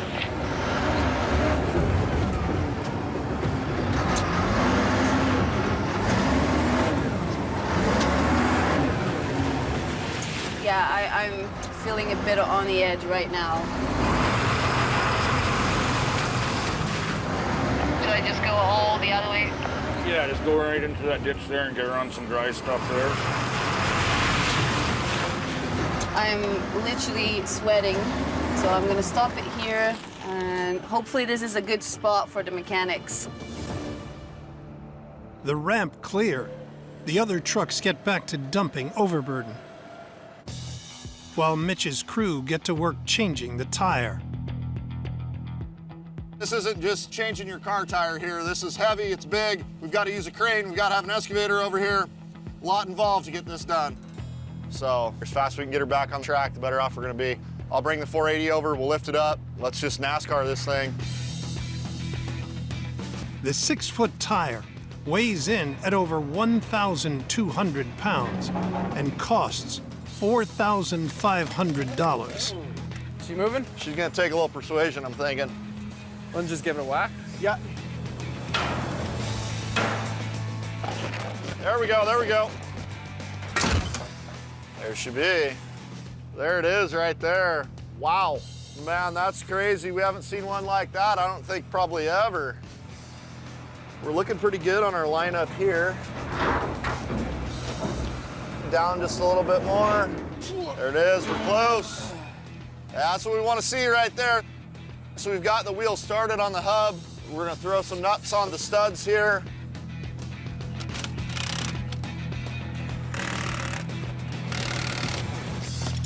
Dude, I like it. We're good to go. Ready to move some dirt? Let's do it. All right. Take it easy on it. This is our last tire, right? Yeah, I will be extra careful. Thank you very much. I gotta get going. Have a good day. Up and running in less than an hour, Tatiana heads back to the bear cut. Thank it's finally done. Let's go move some dirt. Looks like a highway down here with all the trucks in and out. This is gonna be a massive cut. We're really looking forward to getting to the bottom of it here and seeing what kind of gold's in it. At Indian River, Foreman Mitch Blaschke's crew are trying to get down to pay at the bear cut before Big Red chews through all the Easy Street pay dirt. We're definitely using all the tools in the toolbox to get this project done. We got the dozers out here pushing this material up, the excavator's sitting here on the piles, and the truck's taking this waste up to the dump site. Howdy. What's happening, man? Cleaning gold, buddy. Yeah? Hopefully lots of it. Lots of it, I wish. Hey, T. Hey, Dumit. How you doing, buddy? Good, how are you? Good. That's good. And you guys are stripping the bear cut now? Yep. How's it going down there? Had a busy week. We saw a bear down there, kept cruising around. Hey, young man. So, well, this is our first full week on the old Easy Street. We'll see if it lives up to its name. What do you think about the bear cut there, Tyson? Lots of stuck trucks on that ramp. Yeah, definitely. We had Tatiana had that tire let go. Yeah. Man, if she's having trouble getting around out there, she's got a lot of experience in those rock trucks. She knows how to get them through stuff. And then 480 blew the track off it, and we had to put all that back together, so. Bad things come in threes. Well, hopefully that's all of it, right? Yeah. Big Red had a good week. I mean, it plugged right along. Well, Dumit will tell us if it had a good week or not. It did its job anyway. I mean, hopefully there's some gold in it. So Are you ready, Mitchell? All in all, Mitchell. We sluiced all week. Sluiced all week. We moved a bunch of mud. We definitely had some problems. We worked our way through them. Do we have any gold to show for? Well, here, you tell me. It's the first full week's run for Easy Street, and the crew's hoping for at least 200 ounces. Come on here. Ready? All right, let's see. What do you got? 20, 30, 50, 70, 80, 100, 120, 130. Oh, is that it? That's it. 139.30. Worth just over $250,000. 139, not quite 140. Yeah, first runs are usually crappy. Probably hardly covers the fuel bill for a week. Where's that put us? Last week, it was 230 ounces. Yeah. This week, it's 140, so about half. But for the season total, it's 1,343.75. Still early. We're still in good shape. Where were we last year? We're around 860 ounces. A little bit of a jump on it. Yeah. But yeah, we're getting there. But once we have two plants running, the rate at which we're getting through ground is gonna like more than double. Another couple weeks, man. Can't stop now. We've had a pretty rough start to the season. We got to start making some progress. I'm just hoping we can make enough money to keep paying our bills back home. Across California Creek from Fred Lewis's claim, brothers Brandon and Brady Clayton are also chasing 500 ounces of gold.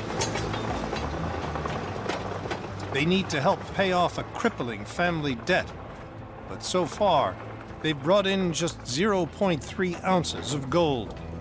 With no spare cash, they're operating hand to mouth with a team of just 3 and relying on a homemade wash plant built from scrap steel.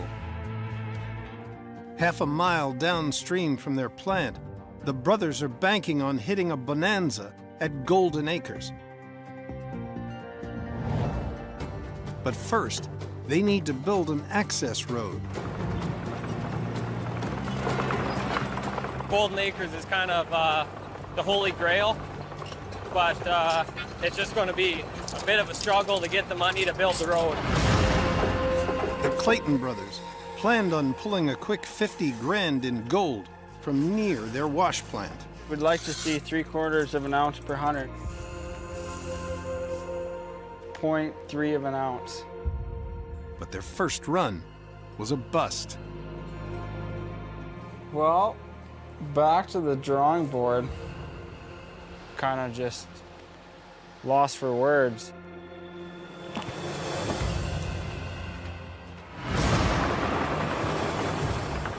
To get their season back on track, the brothers need to find gold to pay for the road to Golden Acres. We gotta kind of mine as we go. It's not ideal, but without Golden Acres, we might as well pack her up and go home. Our season's done. The only thing at this point to do is to go prospecting. We'll see what we can find. If we're gonna get to 500 ounces this season, that's the only way we can do it. We're kind of out of options. We're gonna go down to some virgin ground, dig some holes, do some pans, and see what kind of numbers we can come up with. Let's dig right here. Yeah.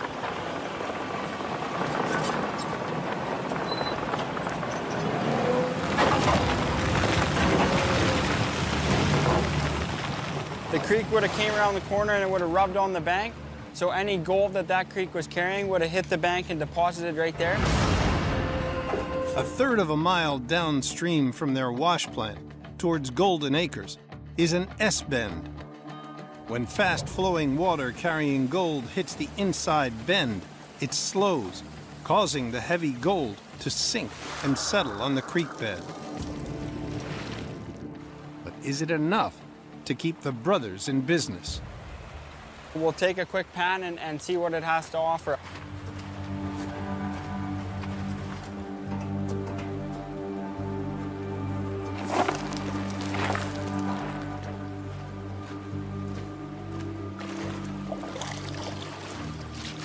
We need some kind of results today.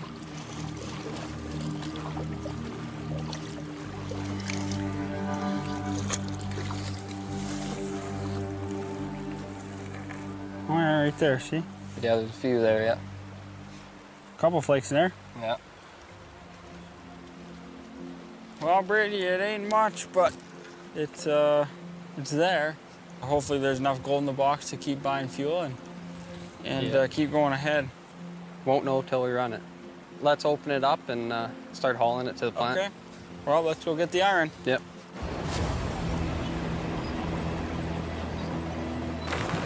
The Clayton brothers are taking a huge gamble on running this unproven S-bend pay dirt. If it doesn't deliver the gold they need to build the road to Golden Acres, their season could be over. Feels good to be back in the machine. Beats the hell out of fixing, I can tell you that.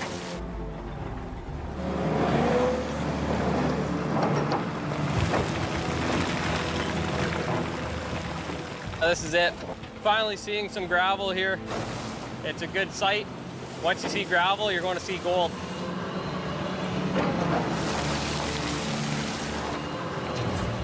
Well, that's it, Brandon. This is the first load of S-bend cut paid. Awesome, buddy.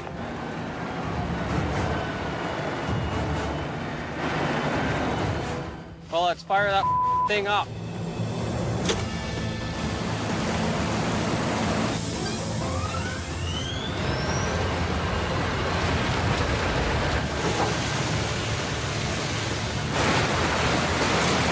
It's exciting to be finally back, and you know, the trouble's turning. So I'm excited, man, for the season. Finally back sluicing, finally getting some gold.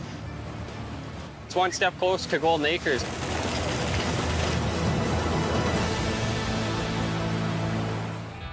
To fund their move to Golden Acres, the Clayton brothers are betting big on unproven S-bend pay dirt. I think for us to keep going, we need to see 10 ounces.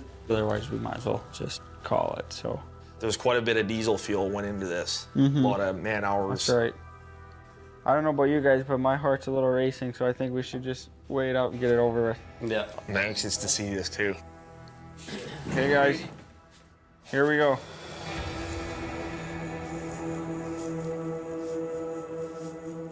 1, 2, 3, 4, 5, 6, 7, 8, 9, 10,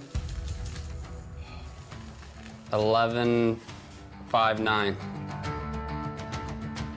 Worth over $20,000, nearly half the gold they need to get down to Golden Acres. Let's go. Thank God, man. Thank God, guys. We made it. Yeah, that's a close call, though, man. We gotta start somewhere.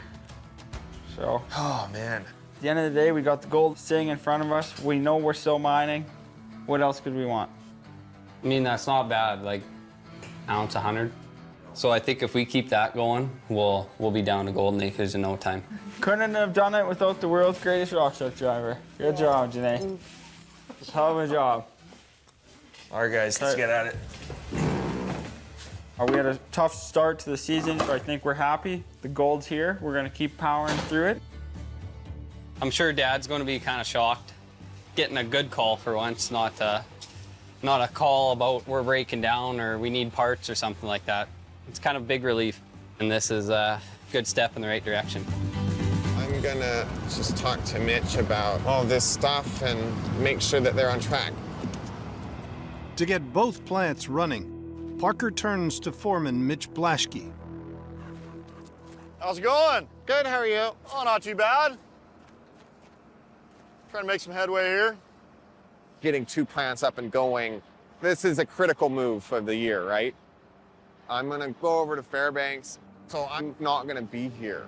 Do you feel comfortable about where you're at? Big Red's doing a good job down there, but we're falling behind on getting through the square footage we need to without 2 plants going. Yeah. When you get back, hopefully we've got wash plant pad done, sluice first setting there, 2 plants going. 2 plants banging. All right, see you, man. Sounds good, man. Have a good trip. To hit Parker's target, Mitch plans to drag Slucifer onto a massive 30-foot-high pad. Then install the super stacker to feed pay dirt up to the top of the 18-foot-high plant, where it will be washed, cleaned of its gold, and the worthless tailings can fall to the ground out of the way, making them easier to remove. Before they can fire up, mechanic Alec Kelly runs final tests on the 120-foot-long super stacker, the only conveyor capable of reaching the high setup. Got the generator running. Just gonna hit go on the hydraulics here, extend the stinger out, check all the rollers, this and that. Once I deem it's all good, tell the boys it's all good to get hauled out. We got no time to waste here, right?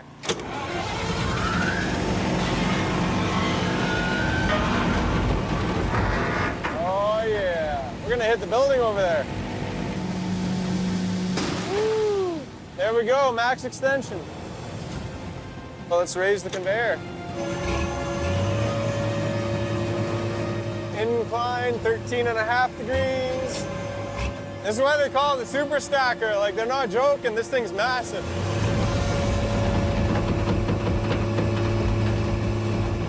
$15.5 degrees.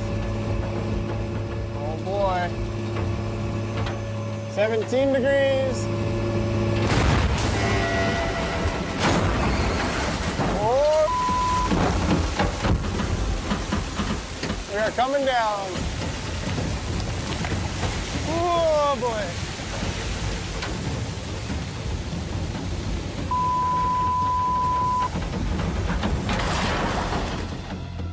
Get some spill pads here. Thing. Oh man. Oh. Oh my.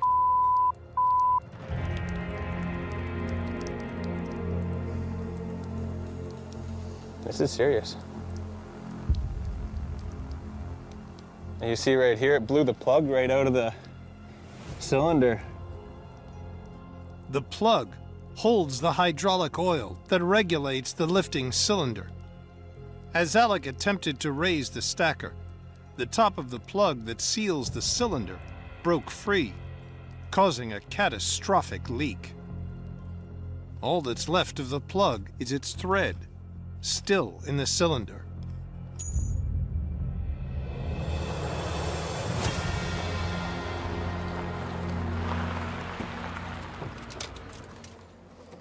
How's you going, buddy? We got Slucifer down in the cup. We're ready for this thing. We're not ready to give it to you. Right now, this thing is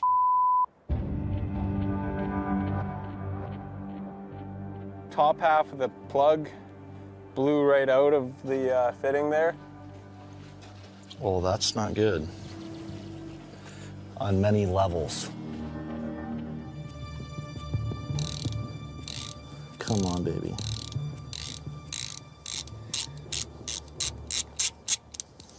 Dude, that's it. Wow. Oh, yeah. Buddy. I like it. The super stacker fixed.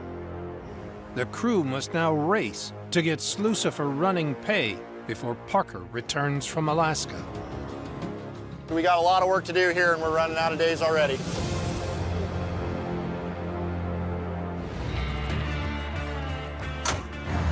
Here we go. We got the super stacker heading down to the cut. This is the last piece of the puzzle.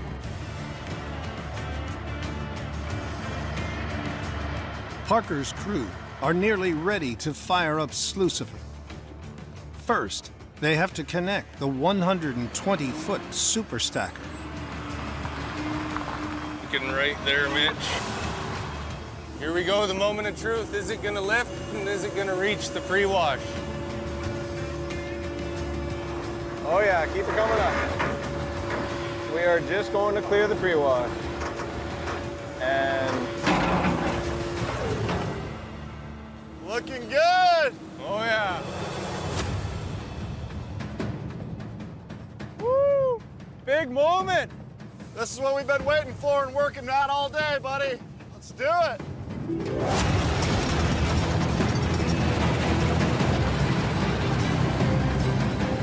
Okay, here we go. My first scoop of 2022 season in Slucifer. Game's on. This is what it's gonna take if we got any shot at getting through all this ground. It's 2 wash plants running, so it feels good. At Indian River, Parker finally has 2 wash plants running, but not long enough for Slucifer to deliver for this week's Gold Way. Hey! Stay out of there. The next thing you hear is goosh. Well, doom it, back to work for you. Yeah.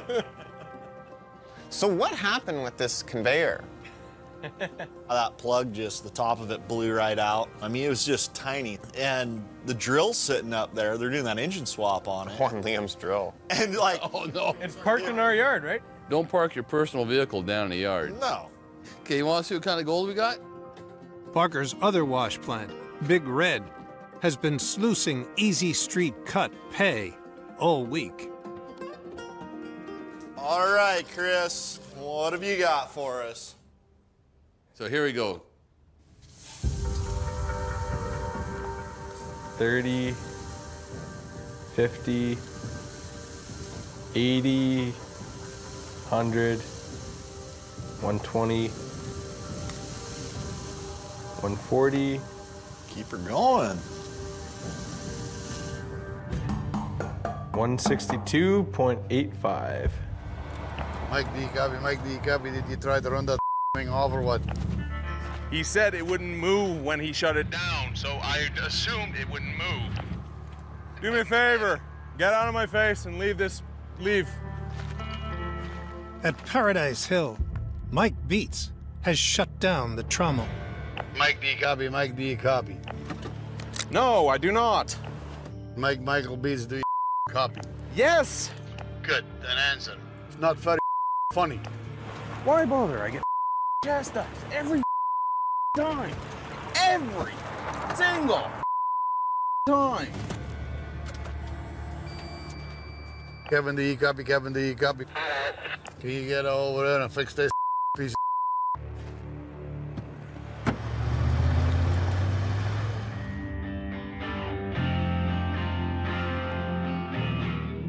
Like I like to say, one little thing can bring down an entire machine.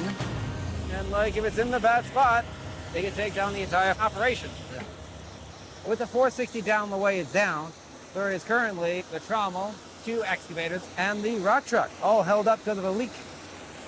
So, okay, where are you all coming from? Oh, possibly this one right here. It looks to be an O-ring, so I gotta pull this line off and investigate. Something's missing. Not a O-ring. Measuring just 1.5 inches in diameter, the O-ring seals the pipe feeding hydraulic fluid to the excavator arm. Let's see. If this tiny rubber ring is broken, hydraulic fluid leaks, causing a loss in pressure, paralyzing the boom.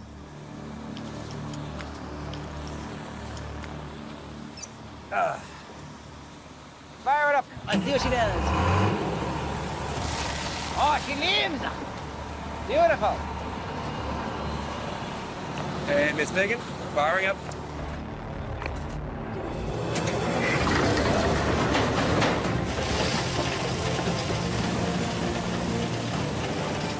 Folks might think, what, it's just a bit of oil. But one little O-ring probably costs us a couple grams. He's making a smash and grab in one of his piggy banks, the swallow cut. You know, this kind of around little cut, and it's kind of nice to get it set up by myself. I'm very positive that there's very decent gold in there.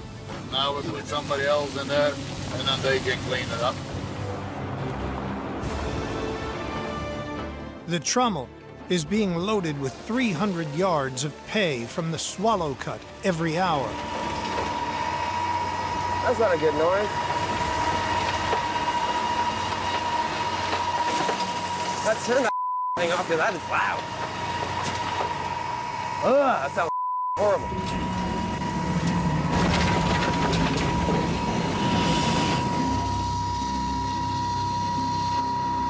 Yep, that's good.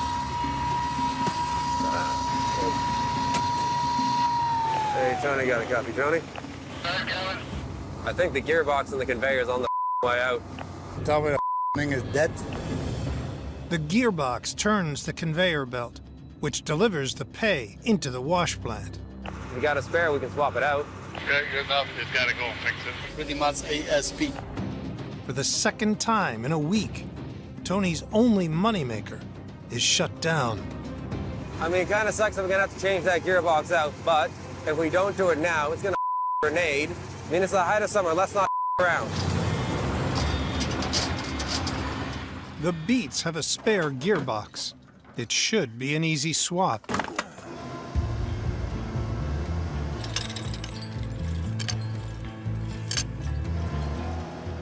This gearbox doesn't work. I mean, like anything with the trommel, I don't want to have to come back and do it twice. So that's why we're going to replace it with a new one that we know is good. To fit the new gearbox, Kevin needs to reuse the old bushing. Let's see if she fits. This way. Yeah, that's not gonna work. Ain't no way that's gonna work. Not a chance. So the trommel's been down for about 7 hours now. It's a lot of money not to be making. So let's get on. Up we go. Perfect. Once everything's on the shaft, I gotta tighten everything up, make sure everything lines up. Then I think we just gotta fill it with oil, and we're giggling. Time, we fire it right back up. We gotta have this thing rolling.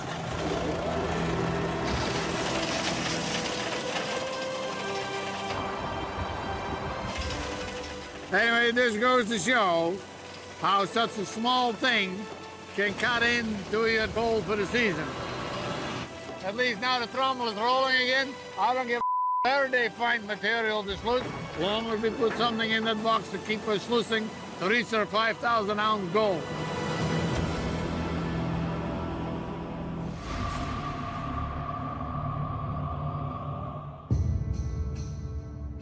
Hi, guys. Hey, everybody. Hey, guys.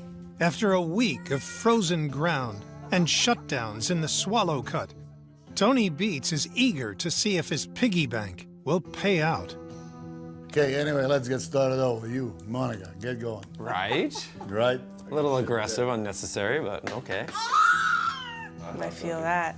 Anybody ask you? Yes. So I'm sure you noticed there's not a lot of gold. I mean, we were down for a bit this week. How much is a bit? Well, must have been quite a bit. We sleuthed about 4.5 days. Yeah, the gearbox for the conveyor going down kind of took a full day and then some. It was nice that we found that piece, though. Especially with Tony basically off to Whitehorse at that moment. Yeah. Well, you gotta go. Yeah. At least I'd say this 2 days is loosing. At least. We should wait a Hey, and then pour get it in on there, with let's see what we got. To stay on course for their 5,000-ounce goal, Tony needs his piggy bank to provide 260 ounces. Ready? Let's do this thing, chicken wings. 10, 40, 60, 70, 78.7. Well, it's dead silence. No wonder if you get that much, I guess. That's all we got out of it, then I guess we're not going back there now, are we? No. But not impressive at all, but you have those days too, I guess. Yeah. You know, you can't appreciate the good days unless you have a bad day too. Okay, yeah, listen to that. A lot of folks would be really happy to have that amount. I mean, half dirt, half pay dirt. I mean, what do you expect to, right? This is not gonna do it. Parker's wash plant, Big Red, just knocked out the 11-acre Easy Street cut. Now, he needs the 50-ton beast moved 500 feet to partner up with Slucifer and help tackle the 23-acre Bear cut to stay on track. It's good to see Slucifer washing rocks, but our whole season depends on 2 plants running. Bear cut, it's like a quarter of the area we have to mine this year, so a lot hinges on our ability to get through it. We need 2 plants in there, as Tony would say, ASP. Mitch hauls Big Red onto the 15-foot-high pad. Here we go.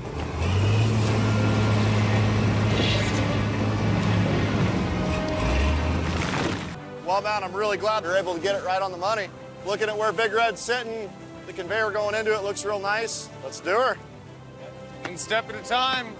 One of the last pieces for Big Red into place. So this is the moment. Big Red fires up.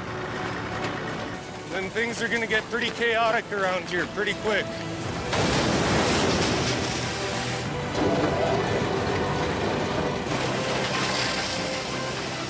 Parker Schnabel's crew finally have Big Red and Slucifer running side by side in the Bear cut. And those plants together make a lot of gold.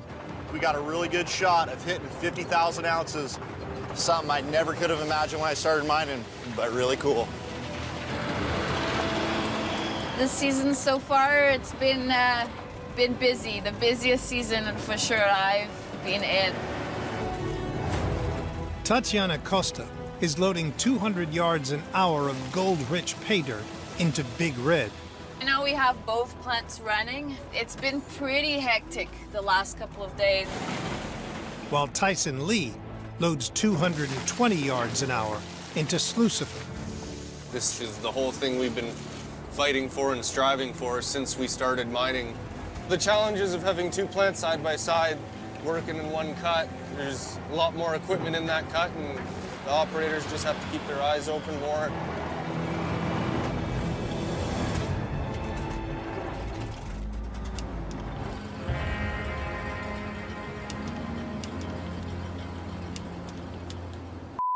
The grizzly bars won't go down. Hey, Mitch, you got a copy, Mitch? Yeah, Tot, what's up? The grizzlies bars on Big Red won't come down. The grizzlies are stuck up. It's just not responding to the remote. The grizzly bars prevent large rocks and debris from getting into the wash plant and causing damage. The loader operators use a small remote to activate the bars, raising them up to clear the collected material and down again to protect the hopper feeder. Well, right now our grizzly bars are stuck in the open position. They should cycle and come back down, and for some reason they're not here. Well, that's not good. First, Mitch and Alec test the electrical signal that controls the grizzly bars. Got anything? You should. No. Nothing? Nothing. We're just not getting the signal to the downside, so it's got an electrical problem. Just got to figure out what and why. The controller relays the signal between the loader operator's remote and the grizzly bars. If the controller isn't outputting that signal, the bars will remain stuck. But we just used this too, didn't we? Yeah. Parked it, now it's not happy. What do we do if you can't fix it? Well, we'll cross that bridge when we get there. That would be a disaster. We don't have the resources here. We might have a spare one of these. I just can't remember if we ordered 2 or not. You want to go look? Okay, I'll go see what I can find. If Parker doesn't have the spare remote in storage, the worldwide supply chain crisis means it could be weeks before a new one arrives. Brand new one? Well, does it look new? Looks different. It looks expensive. That's why you keep spare parts around. We'll hook all this up and we'll cross our fingers here and hopefully it fixes it, because if not, we're gonna be in trouble. It has to fix it. So I put in the new controller, just turned the power on. Time to see if it works.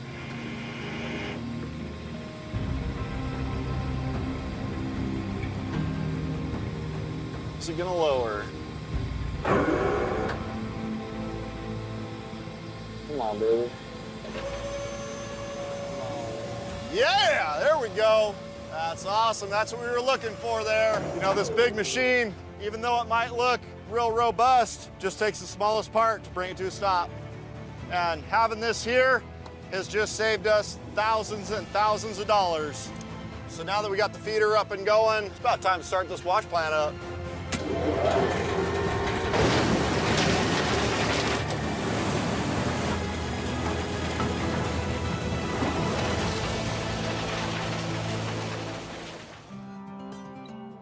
Wash plants! Woo! Hey, woo! Now I remember why it's been so long since we had them set up like that. It works awesome, but man, there's a lot to it. Hey there, youngster. You have some excitement today? There's always excitement, Chris. Yeah. Well, the grizzly bars decided to go up and not come back down. It was one of those things, if the grizzly bars stay up for longer than 4 hours, you're supposed to call a mechanic. It is nice seeing those 2 plants running, though. Side by side, yeah, it's game on now, though. That's a lot of work to put 2 plants up together. Yeah, definitely. Well, they'll be able to move some ground. The thing is, will we be able to keep up to them? Yeah, or is there going to be any gold in it? So, what do you think, Doomit? Is there any gold in it? Well, yeah, there's a little bit. We had, what, about 5 days on Big Red? Yeah, you want to take a look? This week, Parker's crew have been working to hit a 50,000-ounce career milestone, but haven't told him how close they are. To hit it, they need to bring in 290 ounces. All right, 30, 40, 50, keep her going. It's going. 70, 80, we're gonna break 100? There's still more. 100. 124.30. That used to be a season. Yeah, we also spend a season's worth of money in a week. In a week, right? A good old sluice, it had a full week's run. Here we go.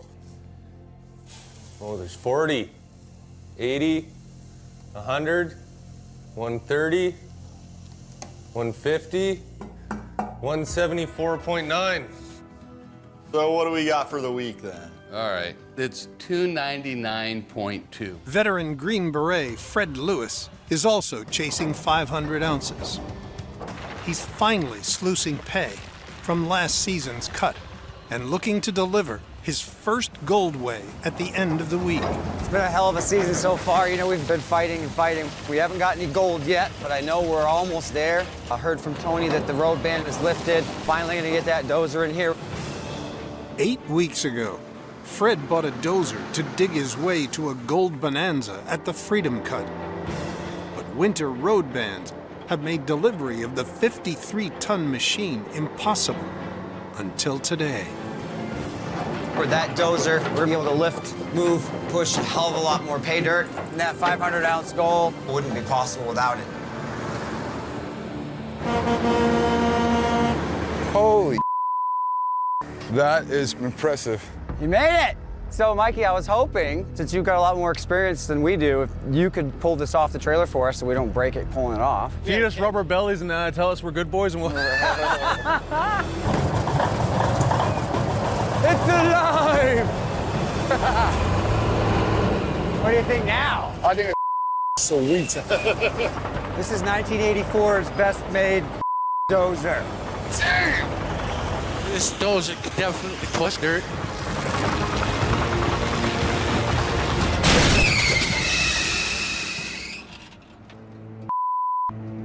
Fred, get a copy on me. I'm gonna need you to come down here. Dozer broke. I just heard that the dozer's down. We could be seriously here. I've got a lot riding on this. I've got my house on this. I've got all of our financials into it. And at this point, if the dozer's down, we're down. Plain and simple. All right.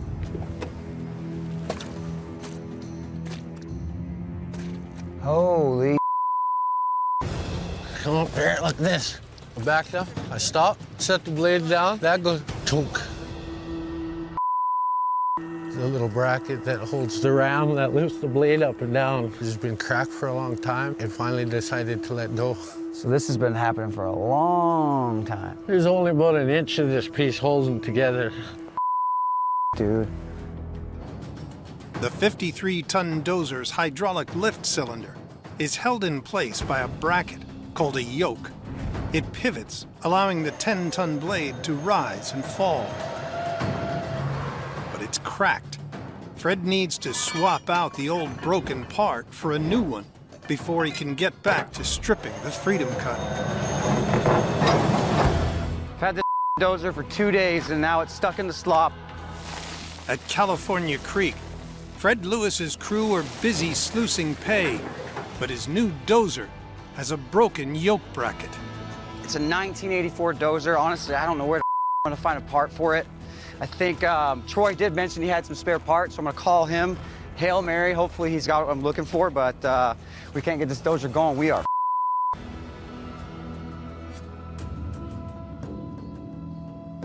Hi, Fred.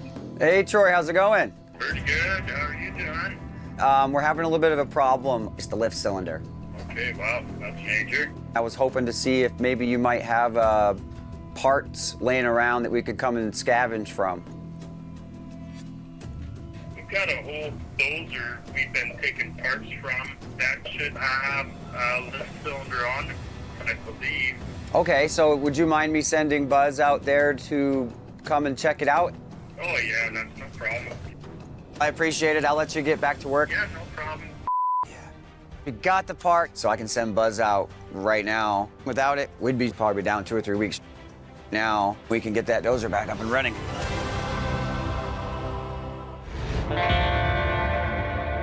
What an adventure that was. At Fred Lewis's claim, Buzz returns from his 300-mile round trip to Keno with the part to fix the broken dozer. It took me about 13 hours. Had to be done. Cut my sleep time rather short, but sacrifices a guy's got to make to be a successful miner. Starting to get pretty damn sloppy out here. Broken one out.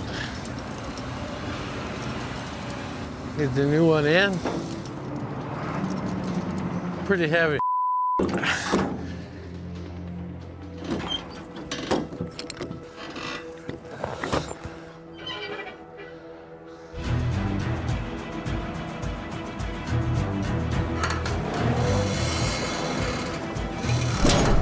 It's kind of do this by yourself. She's ready to rock and roll again. Talk about timing. How's it going? Whew. Holy Buzz. I can't believe you did this by yourself. What a pain in the Great work, dude. Yeah. While you're here, so put those parts in the back. Yes. I'll let you carry the big piece. Oh, geez, what is that? Oh, my. I see why you wanted me to carry this one. Oh, my.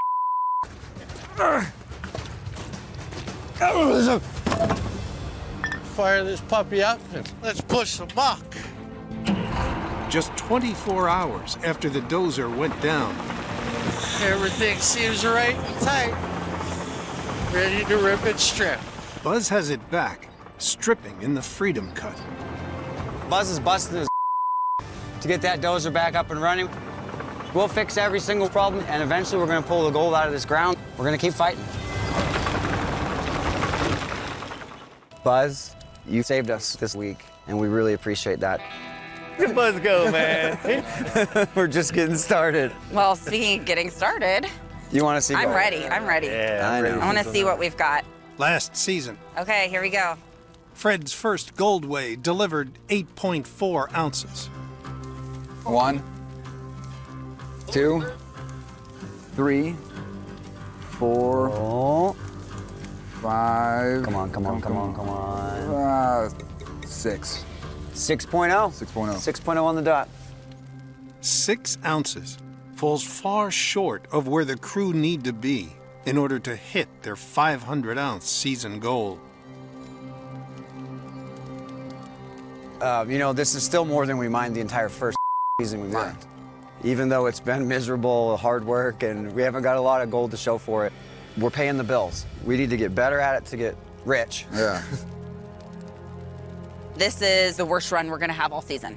We've now got a dozer. Like, we're in the position we wanted to be. So now we need to put serious yardage through the plant and keep it going. Now get back to work. 6 ounces in a week. Not even close to cutting it. We need that every day. So I feel like that was but I just got to figure out a way to keep the guys' hope up that we're still here mining, we're still pulling in gold, but to put all the work that we put into this point of the season and to walk out with 6 ounces, it's not where I want to be, but we got to get better.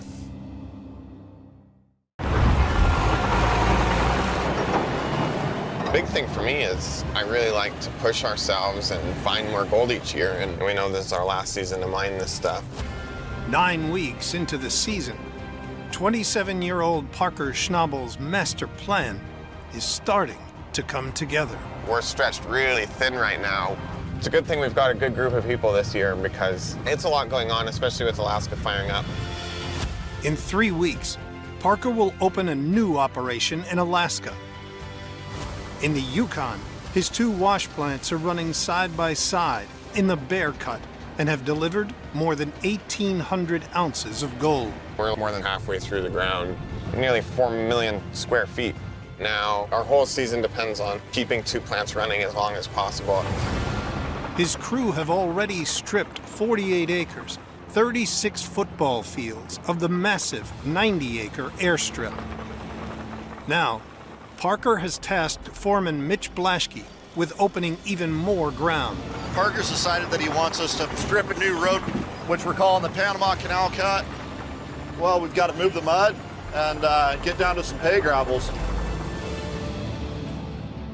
Over 1,000 yards downstream from the Bear Cut and his wash plants, Mitch must open up a new 10-acre cut, taking Parker's total to 100.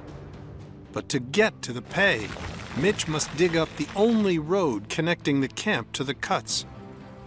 To solve this problem, Mitch must also build a new road at the same time, keeping vital access to the mine site open. I've got half the crew working on our new road. Real important here to have good roads. We're constantly moving around. At the same time we're building the new road, we're also stripping this new cut in the Panama Canal. I get why Parker wants to mine this ground, but it's just insane. We need to get this done super quickly. It's a huge project. I think everyone's a little bit on edge at the moment. feeling pretty hard here. Put the ripper in and see what we got. Hopefully it's just compact. Nobody driving on it.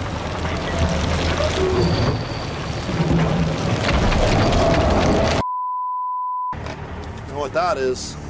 So much for it being thawed. It's big frozen chunks. Lots of ice in it. All this rock is glued together pretty much.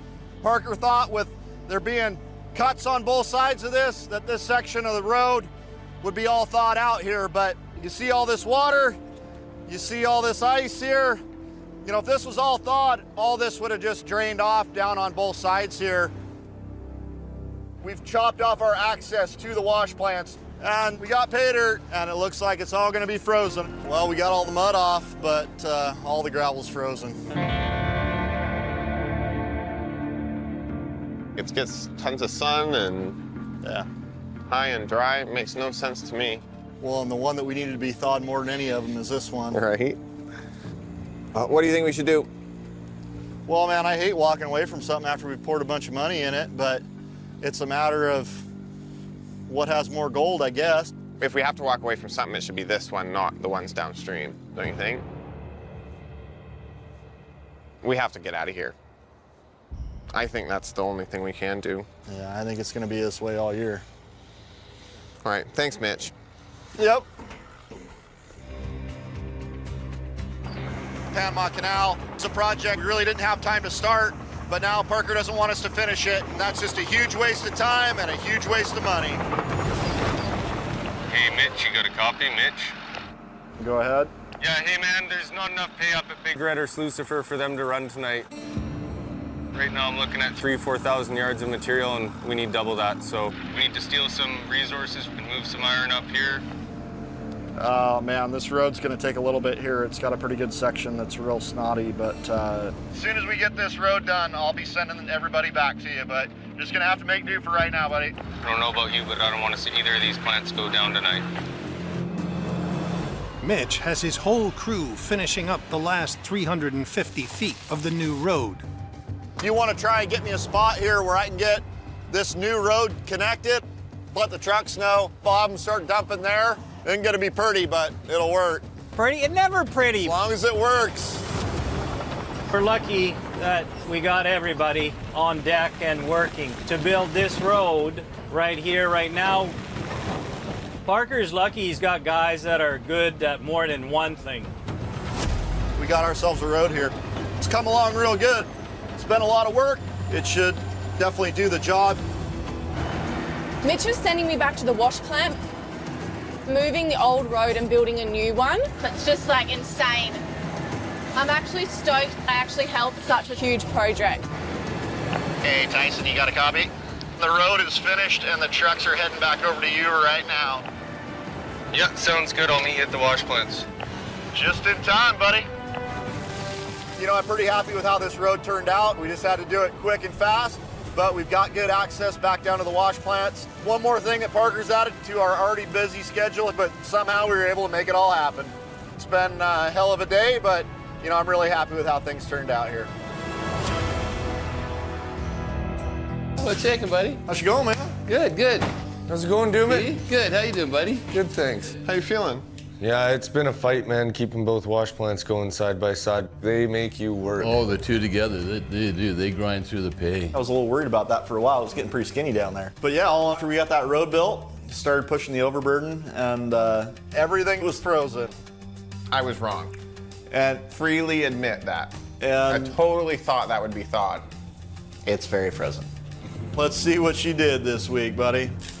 All right, 20, 40, 60, 100, 120, 140, 160, 180, 190, oh, 200, 220, 230, 240, 250, 257.9. It's about time we started having some big numbers. What's the other one? Slucifer's haul from the bear cut last week was 174.9 ounces. 80, 110, 140, 170, oh, 200. Yeah. 230, come on, 240, 250, 260, 270. Yeah. 289.05. There we go. Yeah. Woo! Chest bump. No.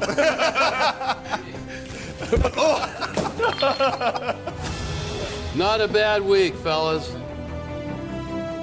Parker's crew have pulled in more than $980,000 worth of gold this week, bringing their season total to over 2,300 ounces. The Beets crew is running pay dirt from two of the deepest cuts ever mined at Paradise Hill, the Blue Cut and the Cold Cut. So right now we're behind the target of 5,000 ounces, so we have to get in and sluice as much as we possibly can. Nearly halfway through the season, Tony Beets has mined 906 ounces of gold, less than a fifth of his season goal. We got the cold cut and the blue cut nicely thawing out. We did pile up a whole mountain of pay dirt. It'd be nice this week to get a decent amount of gold out. Dig it, truck it, sluice it, pretty simple, right?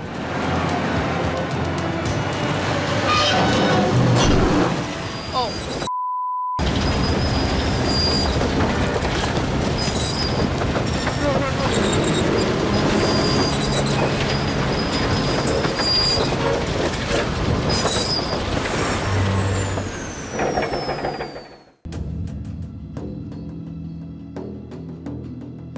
This is not good.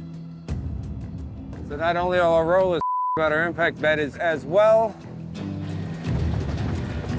Where the hopper feeder meets the conveyor, a steel and rubber impact bed absorbs the impact force of large rocks as they hit the belt.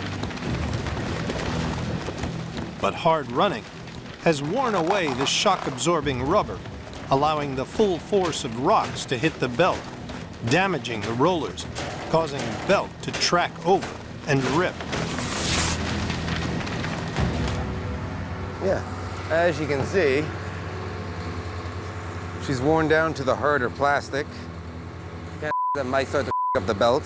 So the impact bed's got some wear and tear in it. It's time to replace it. It's gonna mean a shutdown, but if we don't replace it now, it's gonna something up, and then we're gonna have to do a lot more work. How's it going, Kevin? I got 2 out already, you can see. Yeah. That's 2 beds. And we don't have any new ones, do we? Well, no. That really sucks, doesn't it? Well, just get on the phone, make sure we track it every day. I know. Anyway, you guys better get this plan going as soon as possible. Yep. Okay, man. All right. No. Hey, guys. Hello. Oh, we're gonna need some replacement parts. Could you ship it to me ASAP? Yeah, if that's the fastest, then that's the fastest. Okay. All right. Thanks. Bye. Okay. What's the word? So he says the fastest he can get here is 3 to 4 days. Holy Yeah. We're gonna use the crane to lift the belt up. Gives us a bit more play when trying to slide in these frames. After 4 days downtime, the new impact bed and rollers for the Beets conveyor belt have finally arrived.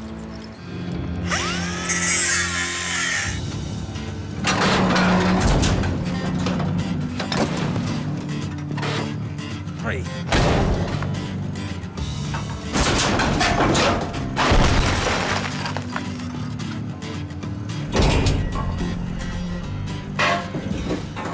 Now, I'm gonna yank up the frames, bolt those in place, stick the rollers back in, and let the belt down.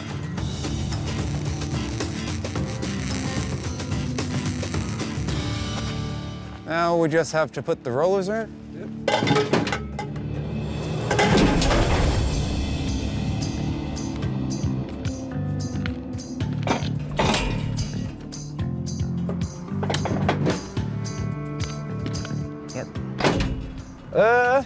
It's looking good. It's looking good.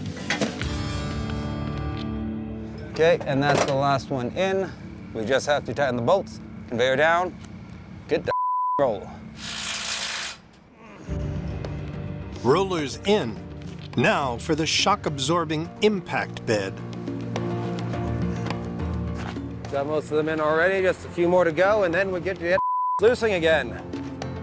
Ah.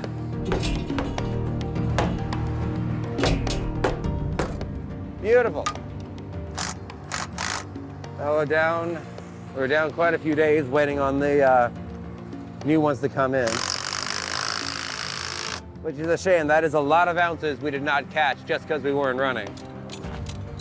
Yo. Well, how's that going, Kevin? Just got the last one in. Went pretty slick.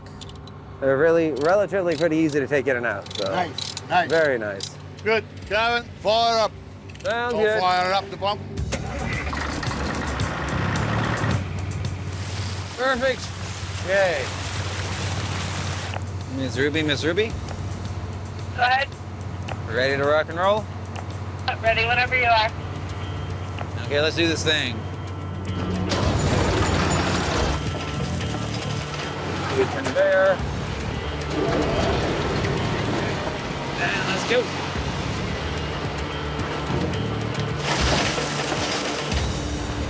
Back up and running. The pressure is on. To make up for lost time, Tony needs his cuts to deliver big gold. It is necessary for us to keep up with maintenance and keep everything going, but being down, we are just hemorrhaging money. We got a short season to sluice, but hopefully that maintenance lets us go even longer. Yes. Hello. The court. Must be nice. Whenever I bring it in, I have to get it I myself. know, I actually noticed that as well, but it's like, I wasn't going to say anything. You're just not quite the favorite, Mike, that's all. The Beets family have been down nearly 4 days waiting for spare parts for their trommel. Well, lucky it wasn't a week or two. Yeah. Because that can happen these days too. With all the other parts, we have that problem. Oh, yeah. Right? It's just a mess. Did anybody ask your opinion? Yeah.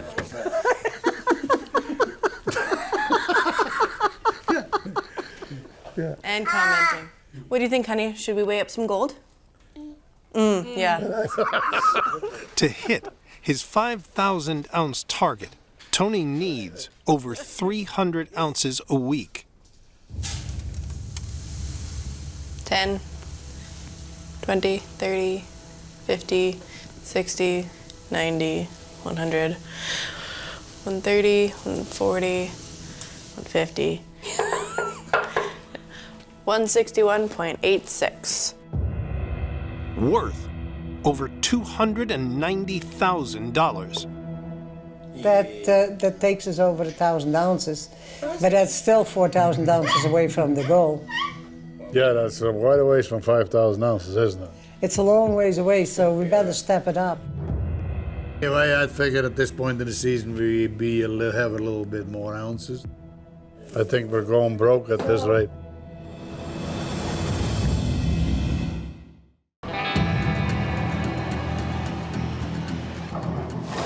Well, right now we're loading and washing the S-Bente. We've got a long ways to go yet, but we're making good progress and couldn't be happier.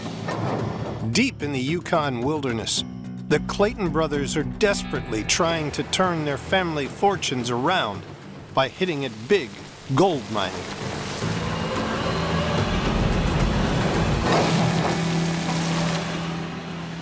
We've got to have good cleanouts to keep going because we're using the gold we find to buy more fuel. So if we have cleanouts, then we're basically in a tough spot.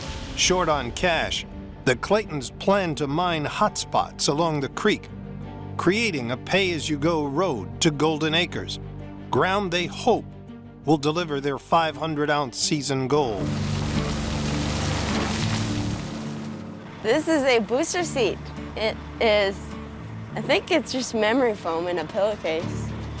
But it does work for short people like me. See, it makes me nice and boosted. I can see now. The brothers' 16-year-old sister, Janae, trucks pay from Brandon at the S-Bend cut, a third of a mile down the creek road, to where Brady is feeding pay into their wash plant, Dirt Devil. To speed up production, they've just taken delivery of an old 336 excavator from their family construction business. We want to wipe that 500-ounce seasoned gold right off the face of this planet. We'll have that trommel down to golden acres before we know it. It's kind of full speed ahead now. We're up and running now. So far, so good. Why the am I losing power? What the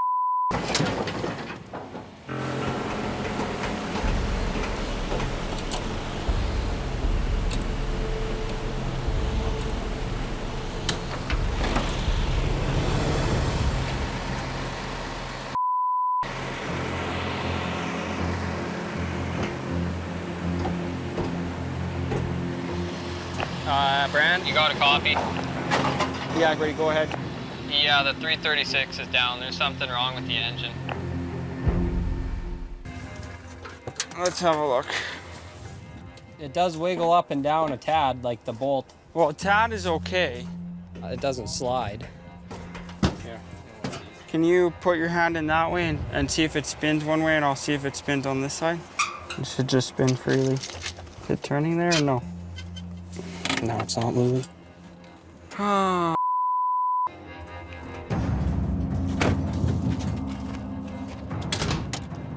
don't know what it means. It means that we're waiting and our extra hoe was supposed to help us out, but now we're just back to square one. The Claytons are now down to just one working excavator. But it's up the creek, digging pay.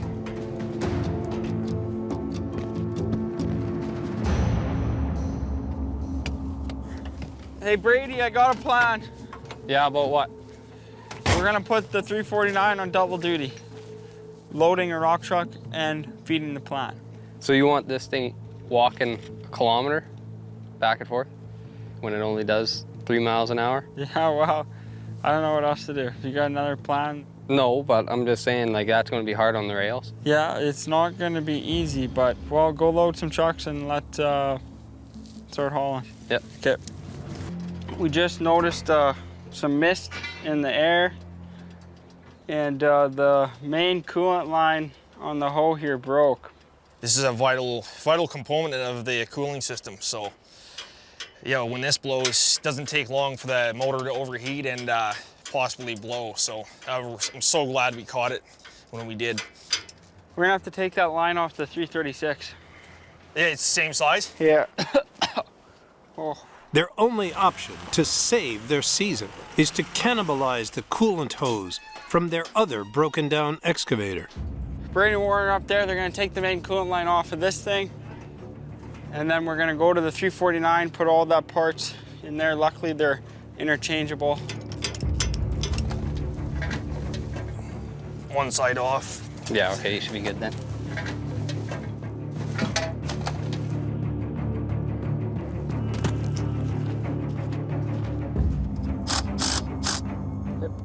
Okay, let's go fire it up and see if she leaks.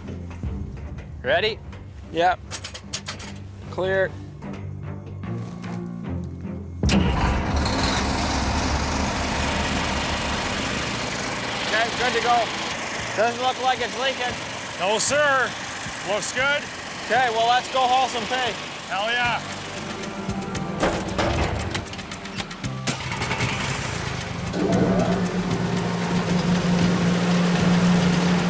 You know, that was a close one.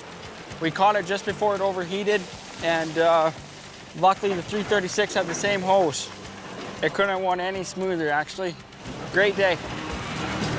Hey guys, here's the gold wave for the week. It's kind of a tough week, eh? Yeah, no, it was a really tough week. I mean, we fought with breakdowns. 336 went down. I never suspected the 336 would be an organ donor. I mean, we had it for what, 5 days? 2. 2 days? Yeah. It was? Oh, I thought it was longer than that. No. All in all, I think we had a pretty tough week, so I think we need to see 10 ounces if we want to keep going. And if we don't get 10 ounces, I don't know what to say. Might just have to pack up and go home, but we only ran for 2 days, so it's going to be a pretty nip and tuck clean out for sure. Okay, guys, well, I think we should weigh her up. Yeah, I agree. See what we got. It's a moment of truth, guys. Here we go. 1, 2, 3, 4, 5, 6, 7, 8, 9, 10.53. Worth over $18,000. Holy man, that's close, man. Man. You know, guys, it's a low number. It's right on the borderline, but we gotta remember we only ran 2 days, so that was pretty good for 2 days. Yeah. Look at what we were fought with all week, and we still got 10 ounces. Yeah. Can you imagine if we could stay running all week? It would be at least double. Only running 2 days of the S-Bend and doing double duty with that. I mean, the S-Bend could pay off. If 500 ounces is absolutely tangible. Well, guys, good job. We survived another week. Yep. Yeah, let's get it done. Sounds good. I'm happy with that goal weigh. We got the numbers we needed to get to next week, and the gold mining season continues. Right now, the name of the game is to get pay to the plant and to get gold in the box. If I can't get consistent gold coming across the sluice, I'm never gonna hit my 500-ounce goal. Nearly halfway through the season, third-year mine boss Fred Lewis is finally up and running. But he's sluiced for just 1 week and has pulled in only 6 ounces. You know, if I can't pull this season around, my mining career's over. I'm not gonna be able to continue. We've got some gold in the box, small gold weigh, but honestly, it's not enough. So we're gonna pull that pay from last season that's accessible and get as much fed to the plant as possible. To hit his goal, Fred now needs over 30 ounces a week. He's banking on it coming out of the Freedom Cut, ground he believes could hold the mother lode.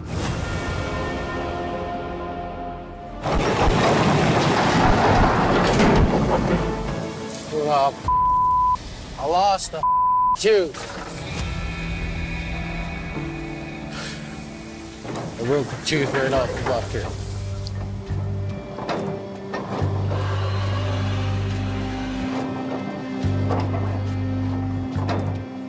Now walk the machine over sketchily off this pile so I could fix the damn thing.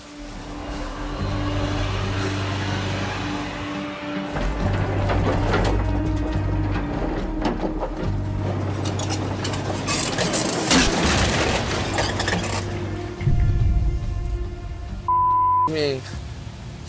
Track. A pin on the track snapped. So now I'm sitting here on this pile, one track, one less tooth. Yeah. Now instead of loading a rock truck, I'm gonna have to get this piece of fixed. I'm gonna have to lift this side of the machine up, walk that track, try to keep it straight because I'm on top of a pile, drop off on both sides.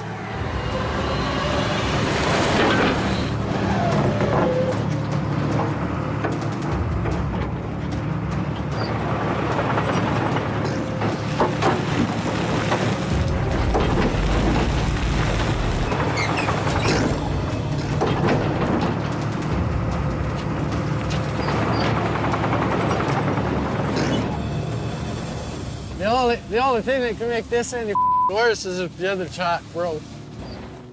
We can't win to win, can we? Yep. So the track broke in, we lost the shank on the Yep. Holy crap, man. Well, I'll get it over there. How long do you think it's gonna take?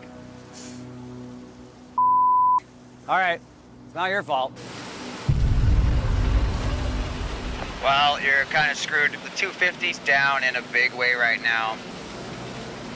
How long is it going to be out? Honestly, I don't know.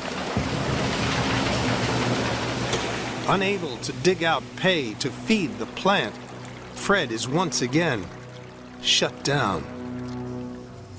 Everything is stacking up against us here. I know it's gold mining, and you know, if it was easy to mine, everybody would. But this is horse. And that 500-ounce gold is slipping away. The Lewis Crew's 250 excavator is down with a busted track and a missing bucket tooth. Without the 250, we aren't pulling pay.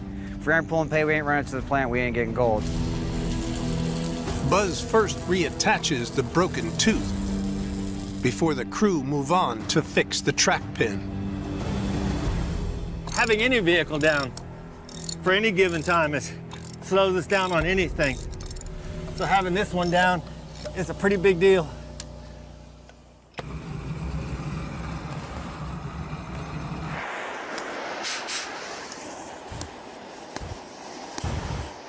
So the broken part of the pin, in order to get it out, we gotta actually cut the darn thing out. Just get it done as quickly as we can. As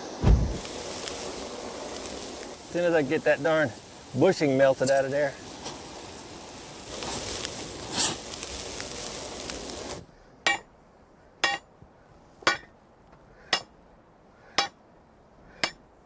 When the pin breaks, it shears it. I mean, the massive power it takes to do that is crazy. And when it does, it up the rail a little bit, definitely. All right, what's your plan now? Twist and walk over this way, and then we'll walk back, kind of line things up. Well, that's one thing you're good at, is walking with no track on, so. Does that look straight? Ish? I don't look too bad. There you go. Oh. That's right.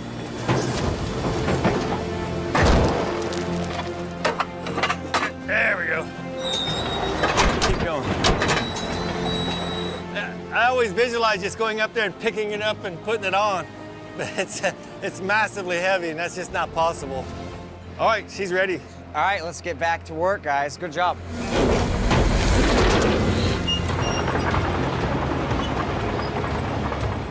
The 250 finally back in the cut digging pay. Back in action. Fire it up. Fred is sluicing again.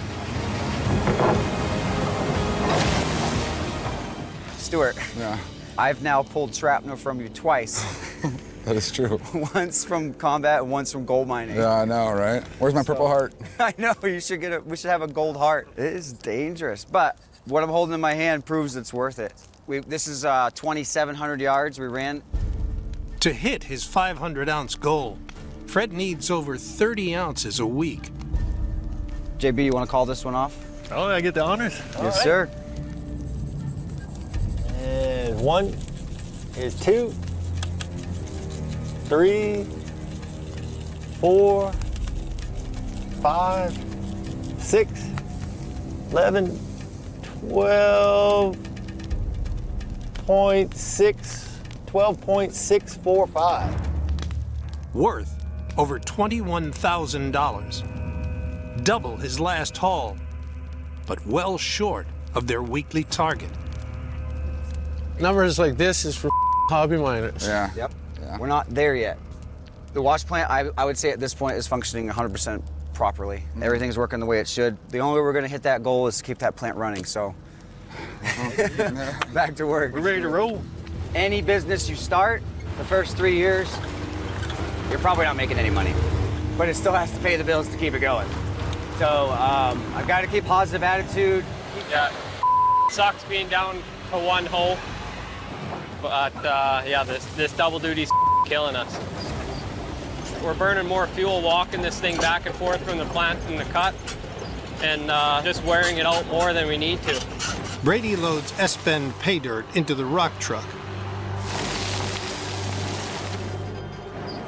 before walking it a third of a mile back to feed pay into Dirt Devil. It's a long way to take this machine. I mean, it only goes 3 miles an hour. But Brandon's got a delivery that could get them back to full capacity. Brady, yeah, I got the I got the part. Oh, right on. It showed up today. Perfect. Let's slap it in, eh? Yeah, she'll be purring like a kitten in no time, eh? Let's hope so. We've been waiting about a week, and it was a long week. We'll slap her together and pray she works. The brothers have gambled $7,000, over a third of their last paycheck, on a brand new turbo. Oh, look at that. Turns so nice. It's been sitting there looking like a lawn ornament for about a week. But now we got the turbo. Now it's just a matter of time for us to put it back in and have it running.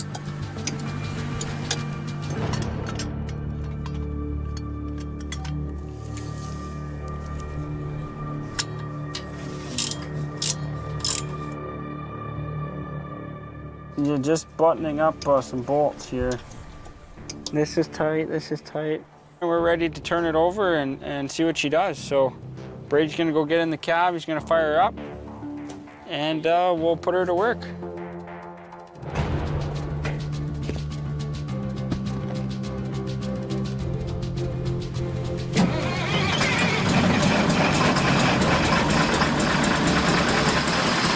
Hey!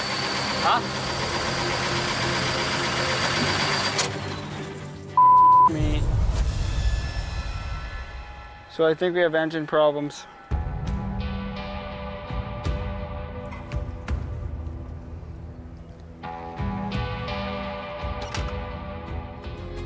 Well, unfortunately, the hull, it's going to be down a lot longer than we thought. It's got some engine problems.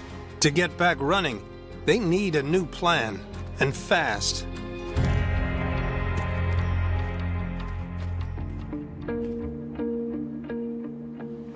Over the winter, this thing got bent. Today, we got to try and bend it straight. We're going to just try and piece this together and get it up there so we can try and make more production. Last season, the Claytons fed the plant with a loader and feed conveyor. But winter melt washed it downstream, Tipped it over. leaving it badly bent out of shape. If the brothers can resurrect it, they can use their loader and keep the excavator down in the cut. This piece of machinery, even though it's an antique, she has some life left in her for sure. We're gonna try to make it work. We have no other choice. Otherwise, we're not gonna make enough progress to even turn a profit this year. So we have to get this conveyor going. First things first, so just get your hoe over in position. We'll hook you up and then we'll flip it. If the chain breaks, that could be pretty ugly. But, no risk, no reward, right? We gotta get this back in operation. Are we almost ready over there or what? Okay, see what you can do. There you go, Brady.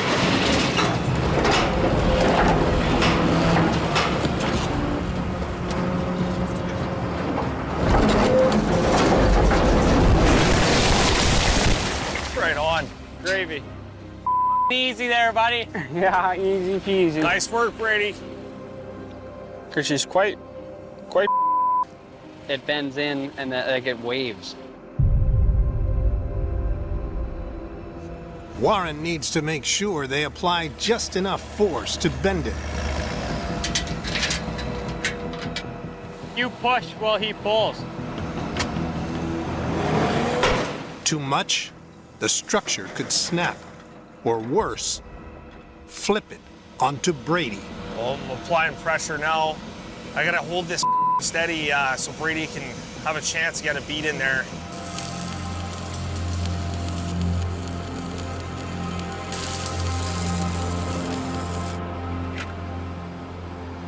Did it stay or? It just looks like but it's fine. She doesn't have to win a beauty contest. No, but it looks good, man. That looks really good. I wouldn't say it's perfect, but I'm just going to finish welding up the cuts that we made, and then we'll slap the belt on and see if it runs straight or not. The Claytons attach the belt to the conveyor and swing it into position to feed the plant. Before they fire up to get back chasing 500 ounces, there's one finishing touch. Okay, let's go hang her out. Okay, let's put her up there, stud. Well, let's go fire it up. Well, the conveyor works, yeah. Good job. Let's give her the beans. Let's go get some gold.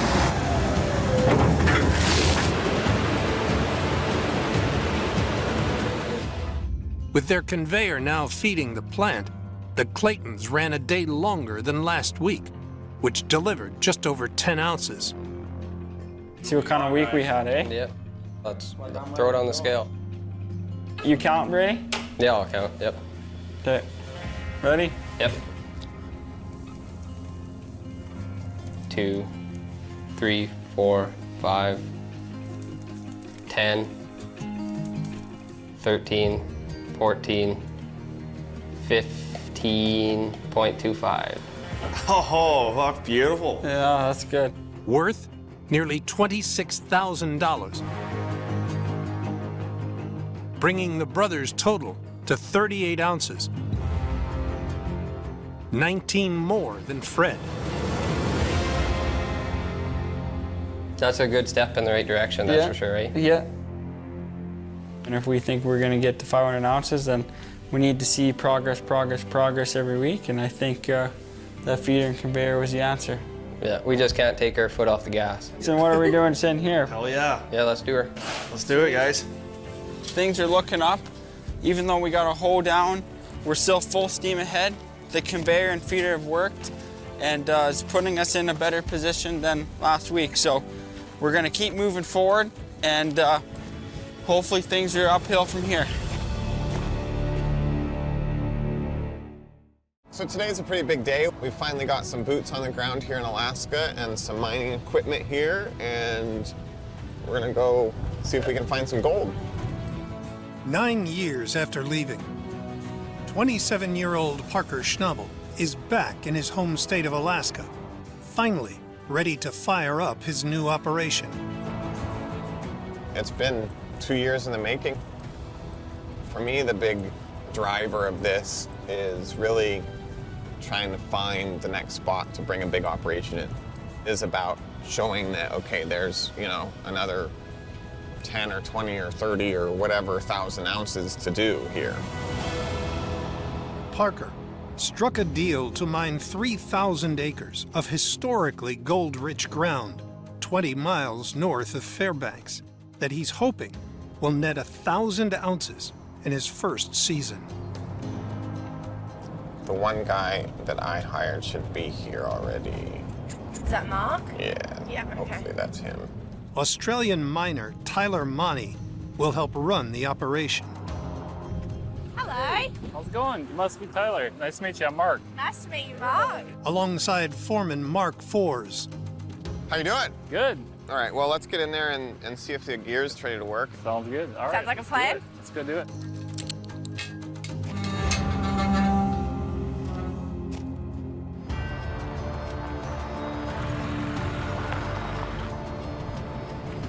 Lots of tailings everywhere. Yeah, there was 2 dredges on this creek. Oh, wow. This is it. It doesn't look like much right now, just a lot of trees.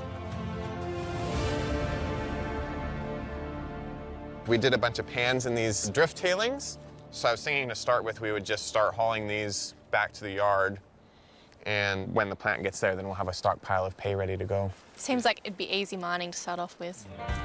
Parker believes the virgin ground on his claim could hold upwards of 2,000 ounces. But with half the season already gone, first, he's going after the easy pickings. The old-timers excavated shafts through concrete like permafrost up to 100 feet deep until hitting pay dirt above bedrock. Then, They drift mine horizontally and hauled out the seam of gold back to the surface, where they washed the pay dirt through primitive sluice boxes and dumped their tailings. Earlier in the season, test pans revealed that the old-timers' tailings are rich in gold. This is like the best pan I've ever panned. A lot of times with tailings, if you see birch trees growing out of it, they've got roots, there's gravel, there could be gold. Parker's plan? Dig out and run the shallow leftover tailings. This did get underground mined pretty hard, so it's going to be a mess down at the bottom. So you think we'll find like some shafts and stuff like that? And drifts and maybe even some rooms that are all roomed out, and they'll be all full of mud. All right, we're going to get this stacked up over in our yard. Experienced operator and Alaskan local Mark Fors clears the trees to expose the tailings. This stuff's just sitting on top. You scrape the trees off and it's pretty much ready to put in the plant. So pretty cheap to mine. I grew up on a homestead out in McGrath, so I'm used to remote living. With gold mining, it's out in the woods, kind of off the grid a little bit, which I like. That's a little bit challenging because in finding these old shafts, there's a lot of mud holes around here you can bury your dozer in, and so we're carefully trying to find the edge of these tailings.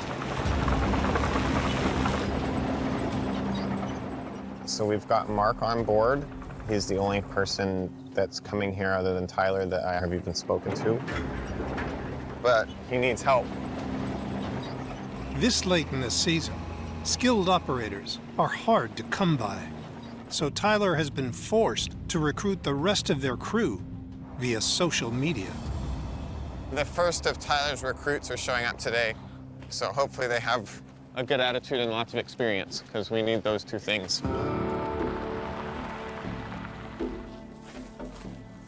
This is Phil and Jared. Hi, nice to meet you guys. Ready to move some dirt?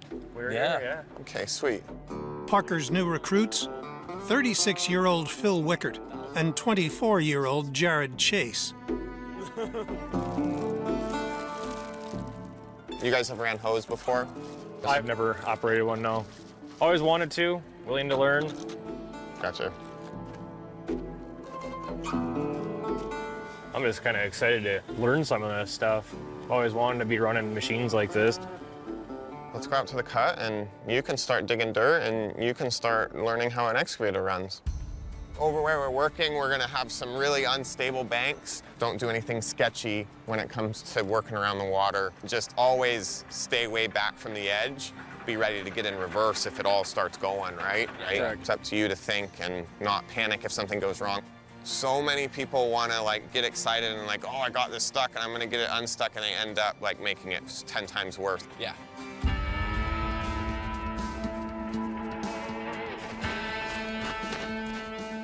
So the big thing, don't walk into the pond. That pond will eat you alive. Let's go ahead and let's take the excavator and we'll walk over and find the spot for you. So you can come in here and kind of smooth this out. And then I need a road and fill this pond in. There's your chariot. Do you know how to start it? Turn the key, right? You good? Should be. What's the #1 rule? Be safe. Water. Stay out of the water. No swimming. Phil has been mining for 8 years, operating trucks and loaders. But now, he has to step up a level. So Phil has no excavator experience, which is not great. We'll see how it goes. You know, day one, everybody's a little jittery. Kind of prove myself a little bit, being kind of green at running an excavator. Well, literally, it looks like I'm getting into the swing of it, if you know what I mean. I just gotta remember which stick does which maneuver. Is there a horn on this thing? There we go. I haven't been in a rock truck in a while. I don't remember the last time I was, actually.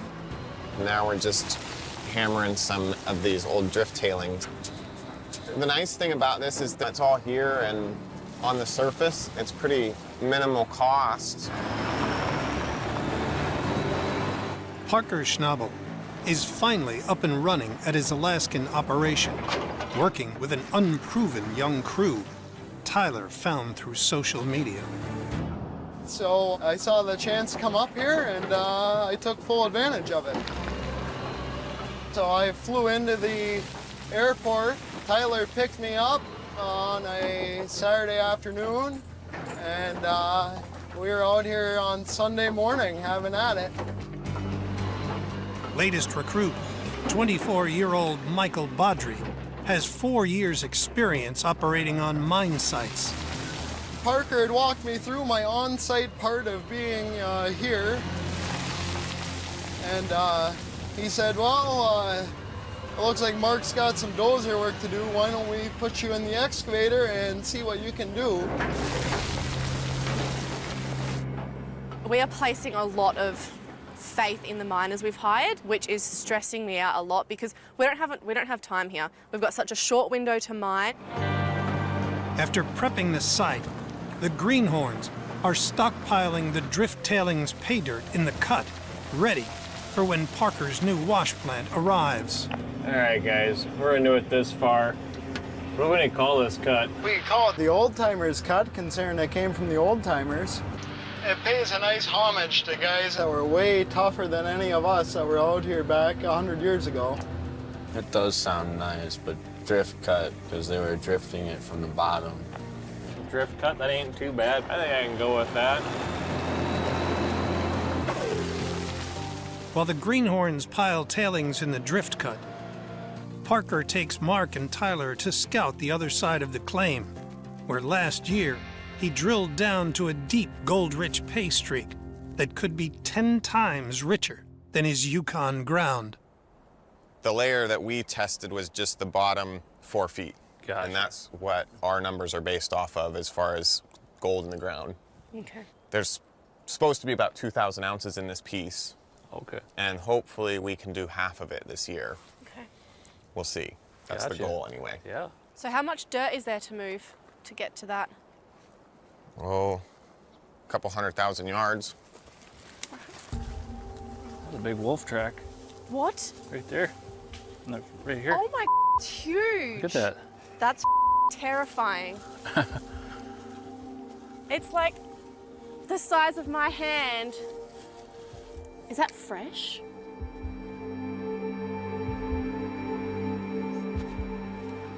That's actually terrifying.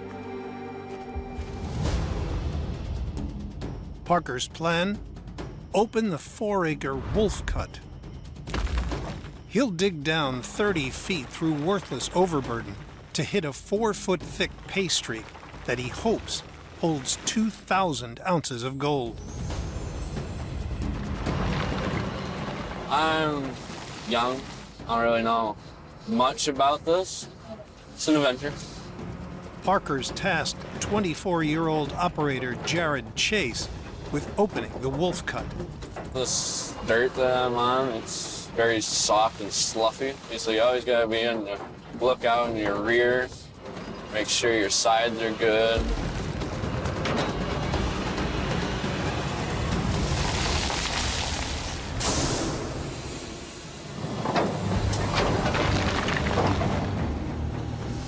Whoa. Oh no. Oh. Oh, slippery. That's not.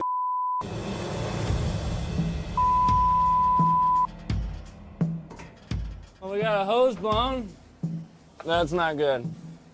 What went wrong, man? I was trying to pick the boom up. Yeah. And it just started spraying. Jared has blown a hydraulic hose on the 480 excavator, completely disabling the boom arm. You weren't beating on the ground, were you, with the boom? No.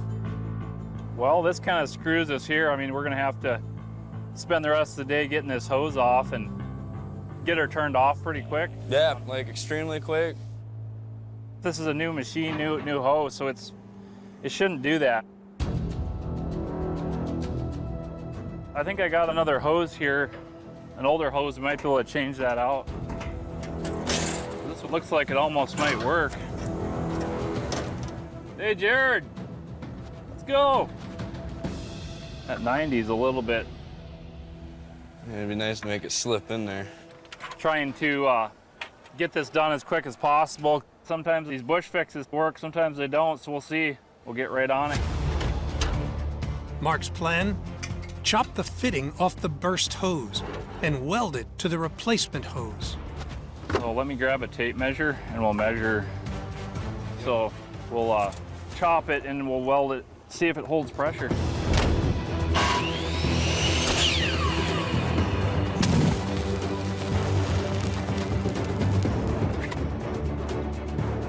It might not last forever, but at least we'll get going until we get a new hose in here. Hopefully it holds pressure and we can get back to work.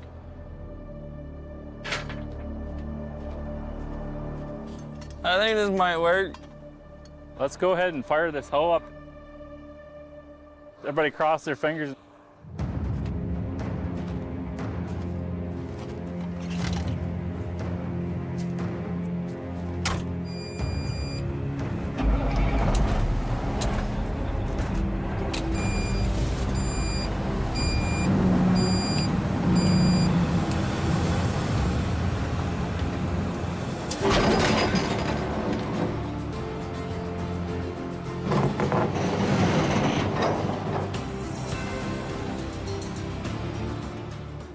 Well, bush fix seems to be working, so let's go and put this hoe back to work and make some money here.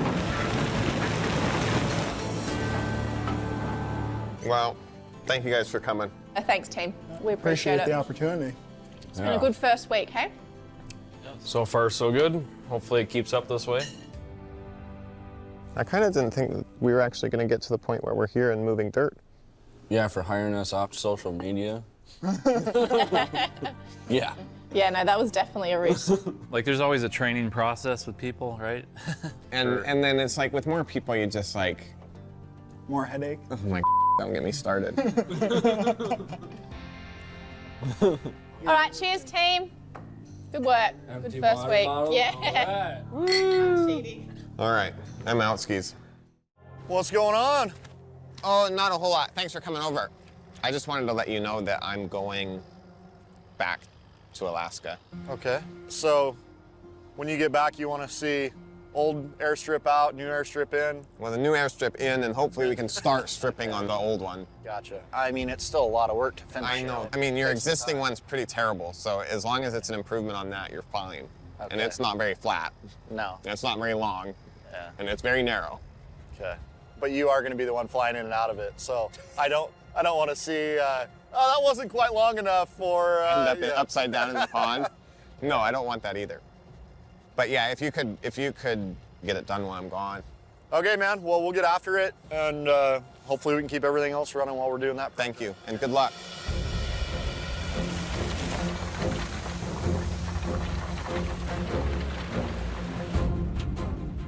We still have a lot of ground to open up here in the Yukon, and that starts to get a little hairy in the middle of the season.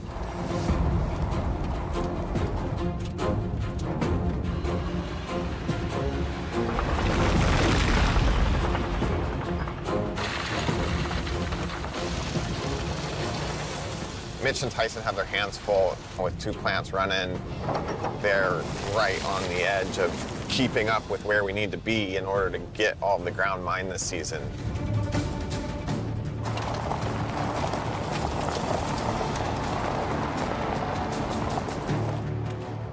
Back and forth like a yo-yo.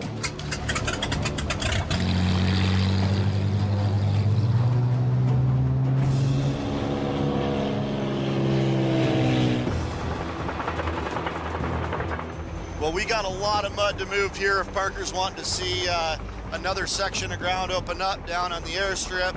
A project this size is a lot to be tackling this time of year, so definitely going to need some reinforcements.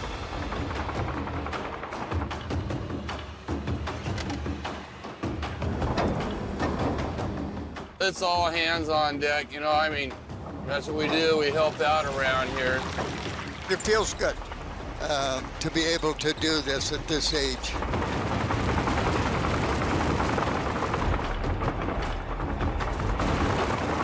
I'll be 84 in the first part of September, and I'm still able to get up here. But one thing is, at the end of the shift, it doesn't feel quite as good as it does in the morning. Hopefully some of the best ground we'll ever had. That's something we definitely do not want to leave behind. You know, opening up this cut is certainly going to be challenging. A lot of mud to move here. Speaking of moving, Ken, why are you not moving?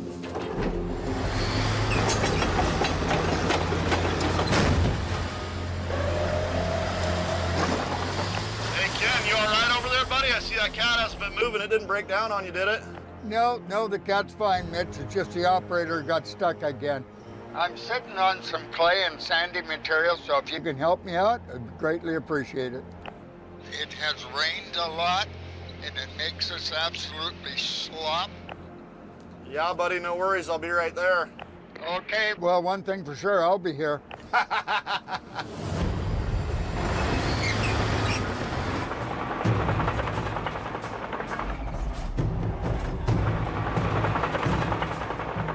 All right, Ken, let me try and get rid of some of this for you. Okay, Mitch, thank you. You ain't kidding, this stuff's soft, man. I might have to come dig a little on the side there. It's just like you're standing on quicksand.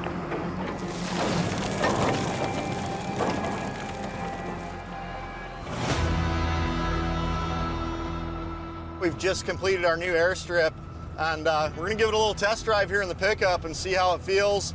Hopefully it's pretty smooth. Parker took off on the old airstrip. He's gonna be landing on this one.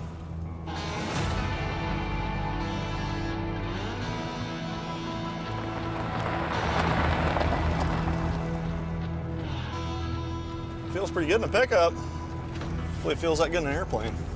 It's long, pretty flat. We got in here, graded it, rolled it with the trucks. Really, the next thing is moving the windsocks down here, and this thing's gonna be ready to go.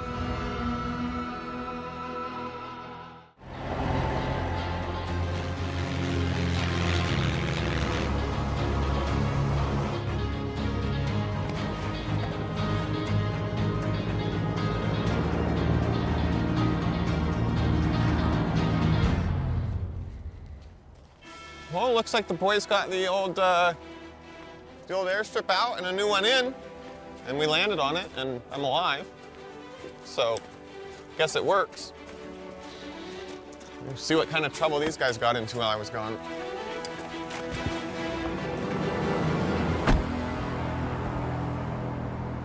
What's up, Newman? I have no idea. Hey there, old timer. How are you? Good. Welcome home. Yeah, good to see you. Good to see you. Some dirt for us, man. Yeah, a little bit. Like Kevin, the sun hadn't been on run wrong to get you up. Yeah. We're in the clear, but yeah. Hey there, youngster. What up? Hey, man.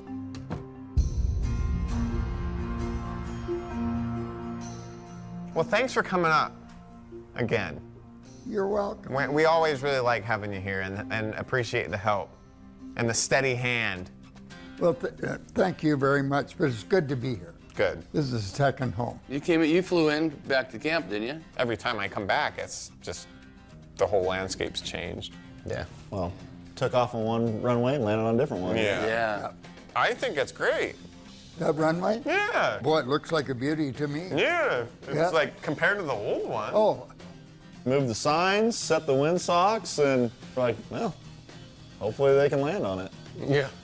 If we see a lot of smoke, we'll know they couldn't. That was kind of This is why you've been gone. This is what we've put on the table. So that's 2 weeks. That's for 2 weeks. 2 weeks. My skill stops at 400 ounces. And that's Big Red right there. All right, so we got 400 and... All right, here we go. 40, 50, 60, 70, 80.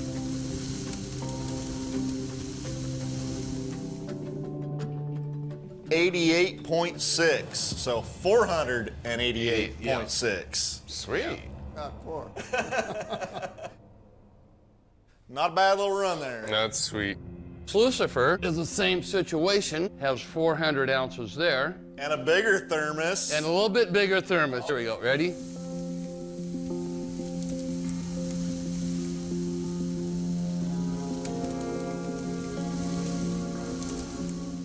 $60, $70, I bet it's gonna be $100, $80, $100, $120, $130, $150, $166.55. 566.5. Yeah. That's just over 1,000 ounces. It's 1,055.15.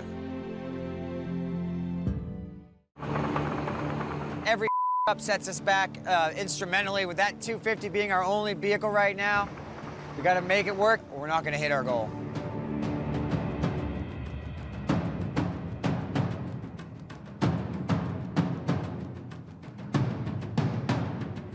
Being a mine boss and a father on the same job site is definitely not easy. Key to this operation is the 250 feet in the plant. Whether or not my son is a problem is yet to be decided, but I had to make the tough decision and we've got to move forward. We've got to get that gold.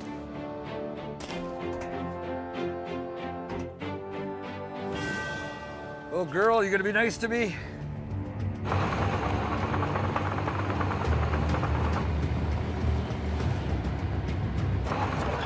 Okay, here we go. Please do not break.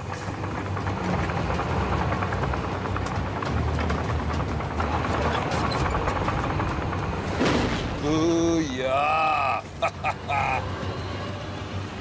Yeah, so Buzz, I've known for 30 plus years, and I do his wood sales for him, firewood, and then run his lumber mill for him. And one night, Mr. Fred Lewis is there. And we get talking, and unbeknownst to me, offers me a job. Let's see, what's my experience at mining? Well, gold mining, bupkis. Coal mining, just a couple months shy of 20 years.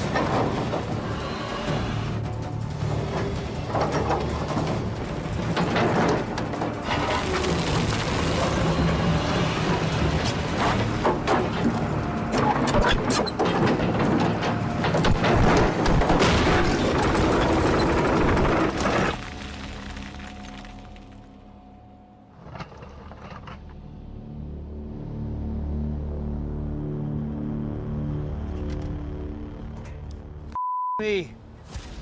Track again, man. Hey, Buzz, you caught a copy? Yeah, go ahead. Yeah, this stupid track come off again, man. The guy's getting sick of this. We gotta be working.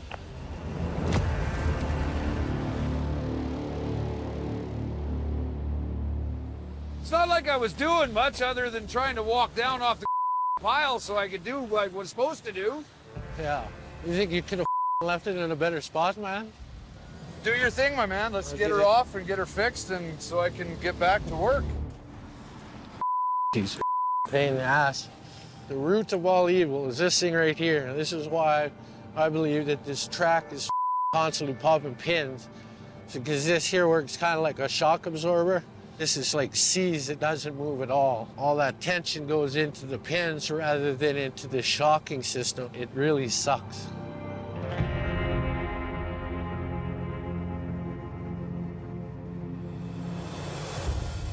You know, at this point, every time this thing goes down, it's costing us potentially lost gold because we're not losing the gold. It's still in the ground, but it's not in our sluice.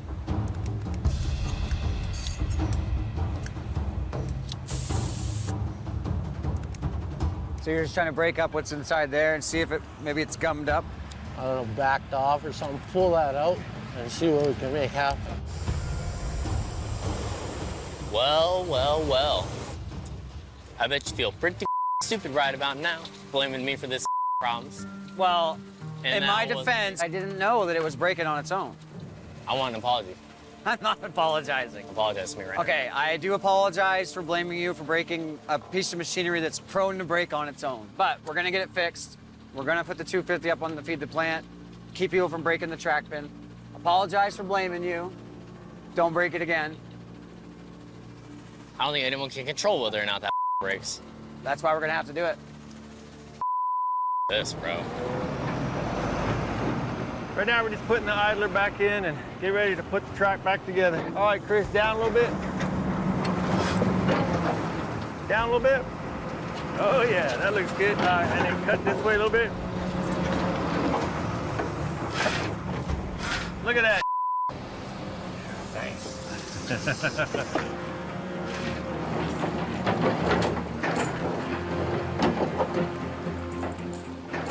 All right, so now we got to rehook them back to keep all that tension. Can we hit down right here? Okay, all right, we're on the wheel now. Got the track tension back together, and it's ready to get back up on that pile and start the plant and start doggone running. Okay, girl, let's see if you're together. Well, that's a start. You go in both directions. Okay.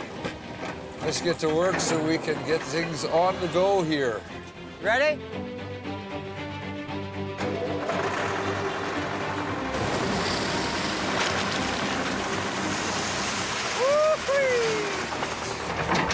Let's put some hours in. Let the good times roll. Hey, JB. Is that coffee, or are we doing a gold way? Oh, it's some grounds, all right. All right.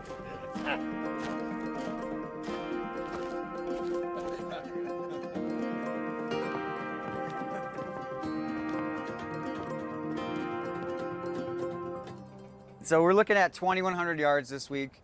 Obviously, we had a lot of problems with that damn 250 track. We had to put it up on the mound. And 2,100 yards is what we should be running in a day and a half, not a week.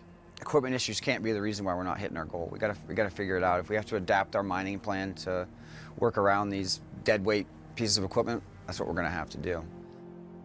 All right, Ray, on that note, you ready to read this bad boy out? 1, 2, 5, 6, 7.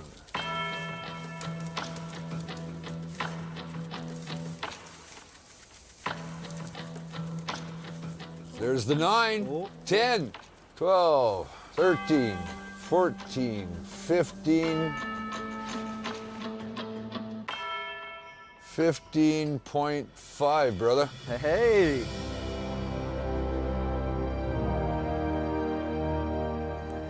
It's pretty damn good, actually. Yeah. So if we run 2,100 yards and get 15 ounces off of it, and we keep replicating that, we're above our 9 to 10 ounces a day. Easy. Wow. So the goal is there, guys. That's cool. We just got to get our fixed. Yeah. You know, that number is nice and all, but I'd rather be seeing 50. Wouldn't we all? And we can do that if you get back to work. I'm off shift, bro. I'm going back to bed. Man, let's get the out of here and make it happen. Come on, Samson, you got some digging to do. Let's go. Good job, guys.